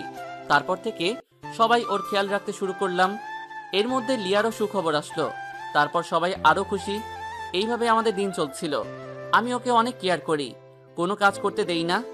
একদিনও বলল, এই বর শোনো না। বউ বলো। যদি আমি আমাদের বেবি জন্ম দিতে গিয়ে মারা যাই, তখন তুমি আরেকটা বিয়ে করে নিও। আমি ওর কথা শুনে আমি কান্না ধরে রাখতে পারলাম না। সাথে সাথে ওকে জড়িয়ে ধরে কেঁদে দিলাম। বললাম, এই জান পাখি, তুমি এসব কি বলছো? আর এসব কথা বলবে না। তুমি জানো না তোমাকে ছাড়া আমি অচল। তোমাকে আমি কতটা ভালোবাসি তুমি জানো না। আর এসব কথা বলবে না, তোমার কিচ্ছু হবে না। ওলে বাবা লে, আমার বরটা আমাকে কত ভালোবাসে। আচ্ছা বলবো না, তুমি কেঁদো না। আর বলবে না, তোমাকে কোথাও যেতে দিব না। এইভাবে আমাদের জীবন চলছিল। দেখতে দেখতে ওর ডেলিভারির সময় এসে গেল। একদিন ও আমাকে বলল, এই বর একটা কথা বলি। বলো, এতে পারমিশনের কি আছে? বর, আমাকে তুমি উমরা করতে নিয়ে যাবে। আমার না অনেক ইচ্ছা করছে যেতে। না বউ, এখন না, আগে বেবি হোক, তারপর ওকে নিয়ে যাব। না, আমাকে নিয়ে যেতে হবে, তা না হলে আমি কিন্তু না ফেরার দেশে চলে যাব। ওই চুপ, এই কথা বলবে না। আমি নিয়ে যাব তোমাকে, তাও এই কথা বলবে না। সত্যি? সত্যি। এবার খুশি? অনেক। তারপর সবাইকে বলে টিকিটের ব্যবস্থা করলাম। ও, আপনাদের তো বলাই হয়নি, আমরা সবাই এখন সৌদি আরবের নাগরিক। বিজনেসের কাজে আমার আর আসিফের যাওয়া লাগে, তাই আমরা নাগরিকত্ব নিয়ে নিয়েছি। তাই আমাদের কোনো সমস্যা হয় না। তারপর আমাদের একটা বাড়িও আছে, সেইখানে থাকবো। তারপর আমরা ওইখানে পৌঁছালাম। তারপর উমরা করে বাড়িতে এসে পড়লাম। তারপর ফ্রেশ হয়ে খেয়ে রাত্রে ঘুমিয়ে গেলাম। মাঝরাত্রে দেখি সুমাইয়া ছটফট করছে। আমি জিজ্ঞাসা করলাম, কি হয়েছে সুমু? আমার না খুব ব্যথা করছে, মনে হয় আমার পেইন হয়েছে। আমি আর কিছু না ভেবে ওকে কোলে তুলে নিলাম। আমি বাড়ি থেকে বেরিয়ে গাড়িতে ওকে তুলে গাড়ি চালানো শুরু করলাম। একটু পরে মক্কা হসপিটালে পৌঁছালাম। ওইখানে গিয়ে ওকে অপারেশন থিয়েটারে নিয়ে গেল। আমার তো অনেক কান্না পাচ্ছে। আমার মন শুধু বলছে, আমার জান পাখির যদি কিছু হয় তাহলে আমার কি হবে? আমি তোকে খুব ভালোবাসি। না, আমার জান পাখির কিছু হবে না। আমি আল্লাহর দরবারে দোয়া করতে শুরু করলাম, আল্লাহ তুমি আমার জান পাখিকে আমার কাছে ফিরিয়ে দাও। আমি ওকে ছাড়া অচল, প্লিজ আল্লাহ ওকে ফিরিয়ে দাও। কিছুক্ষণ পর বাচ্চার কান্নার আওয়াজ শুনলাম। আমি সাথে সাথে সিজদায় পড়ে গেলাম। এরপর আমি ডাক্তারের কাছে গেলাম। গিয়ে বললাম, ডাক্তার আমার বউ ঠিক আছে তো? আলহামদুলিল্লাহ, উনি এখন সুস্থ। আপনার টুইন বেবি হয়েছে, দেখতে একেবারে আপনার মতন। আলহামদুলিল্লাহ। ডাক্তার, ওর সাথে দেখা করতে পারি? জি পারবেন, ওনাকে কেবিনে শিফট কর। তারপর আমি ওর কাছে গেলাম, গিয়ে দেখি ও আমার বেবি দুইজনকে আদর করছে। তারপর আমি ওর কাছে গেলাম, সাথে সাথে ও আমাকে জড়িয়ে ধরে কান্না করে দিল। আমি বললাম, এই পাগলি, কান্না করছো কেন? এই তো আমি এসে গেছি। জানো, আমার না খুব ভয় হচ্ছিল, যদি আমার কিছু হয়ে যেত তাহলে। ওই চুপ, আর একটা বাজে কথা বলবে না। দেখো আমাদের বেবিগুলো কত কিউট, একেবারে তোমার আর আমার মতো। আমি তারপর আমার বেবি দুজনকে কোলে নিলাম। একটা ছেলে একটা মেয়ে বেবি হয়েছে। ছেলেটা একেবারে মায়ের চেহারা পেয়েছে, কিন্তু চোখগুলো একেবারে আমার মতো, আর আমার মেয়েটা তো একেবারে পরীর মতো হয়েছে। তারপর সুমাইয়া বলল, আচ্ছা, আমাদের বেবির নাম কি রাখবে? আমার বাবার নাম রাখবো ইসমাইল ইব্রাহিম, আর আমার আম্মুর নাম রাখবো রাইসা ইব্রাহিম। অনেক সুন্দর নাম, আমি এই নাম পছন্দ করেছিলাম। তারপর ওকে আরো 2 দিন থেকে ওকে রিলিজ দেওয়া হলো। তারপর আমরা বাড়িতে চলে এলাম। এসে আরো কিছুদিন থেকে বাংলাদেশে চলে আসলাম। কাউকে কিন্তু কিচ্ছু বলিনি, সবাইকে সারপ্রাইজ দিব। তো বাসায় এসে কলিং বেল বাজালাম। তারপর দেখি আম্মু দরজা খুলে আমাদের দিকে তাকিয়ে আছে। তারপর আম্মু জিজ্ঞাসা করলো, বাবা তোরা এসে গেছিস?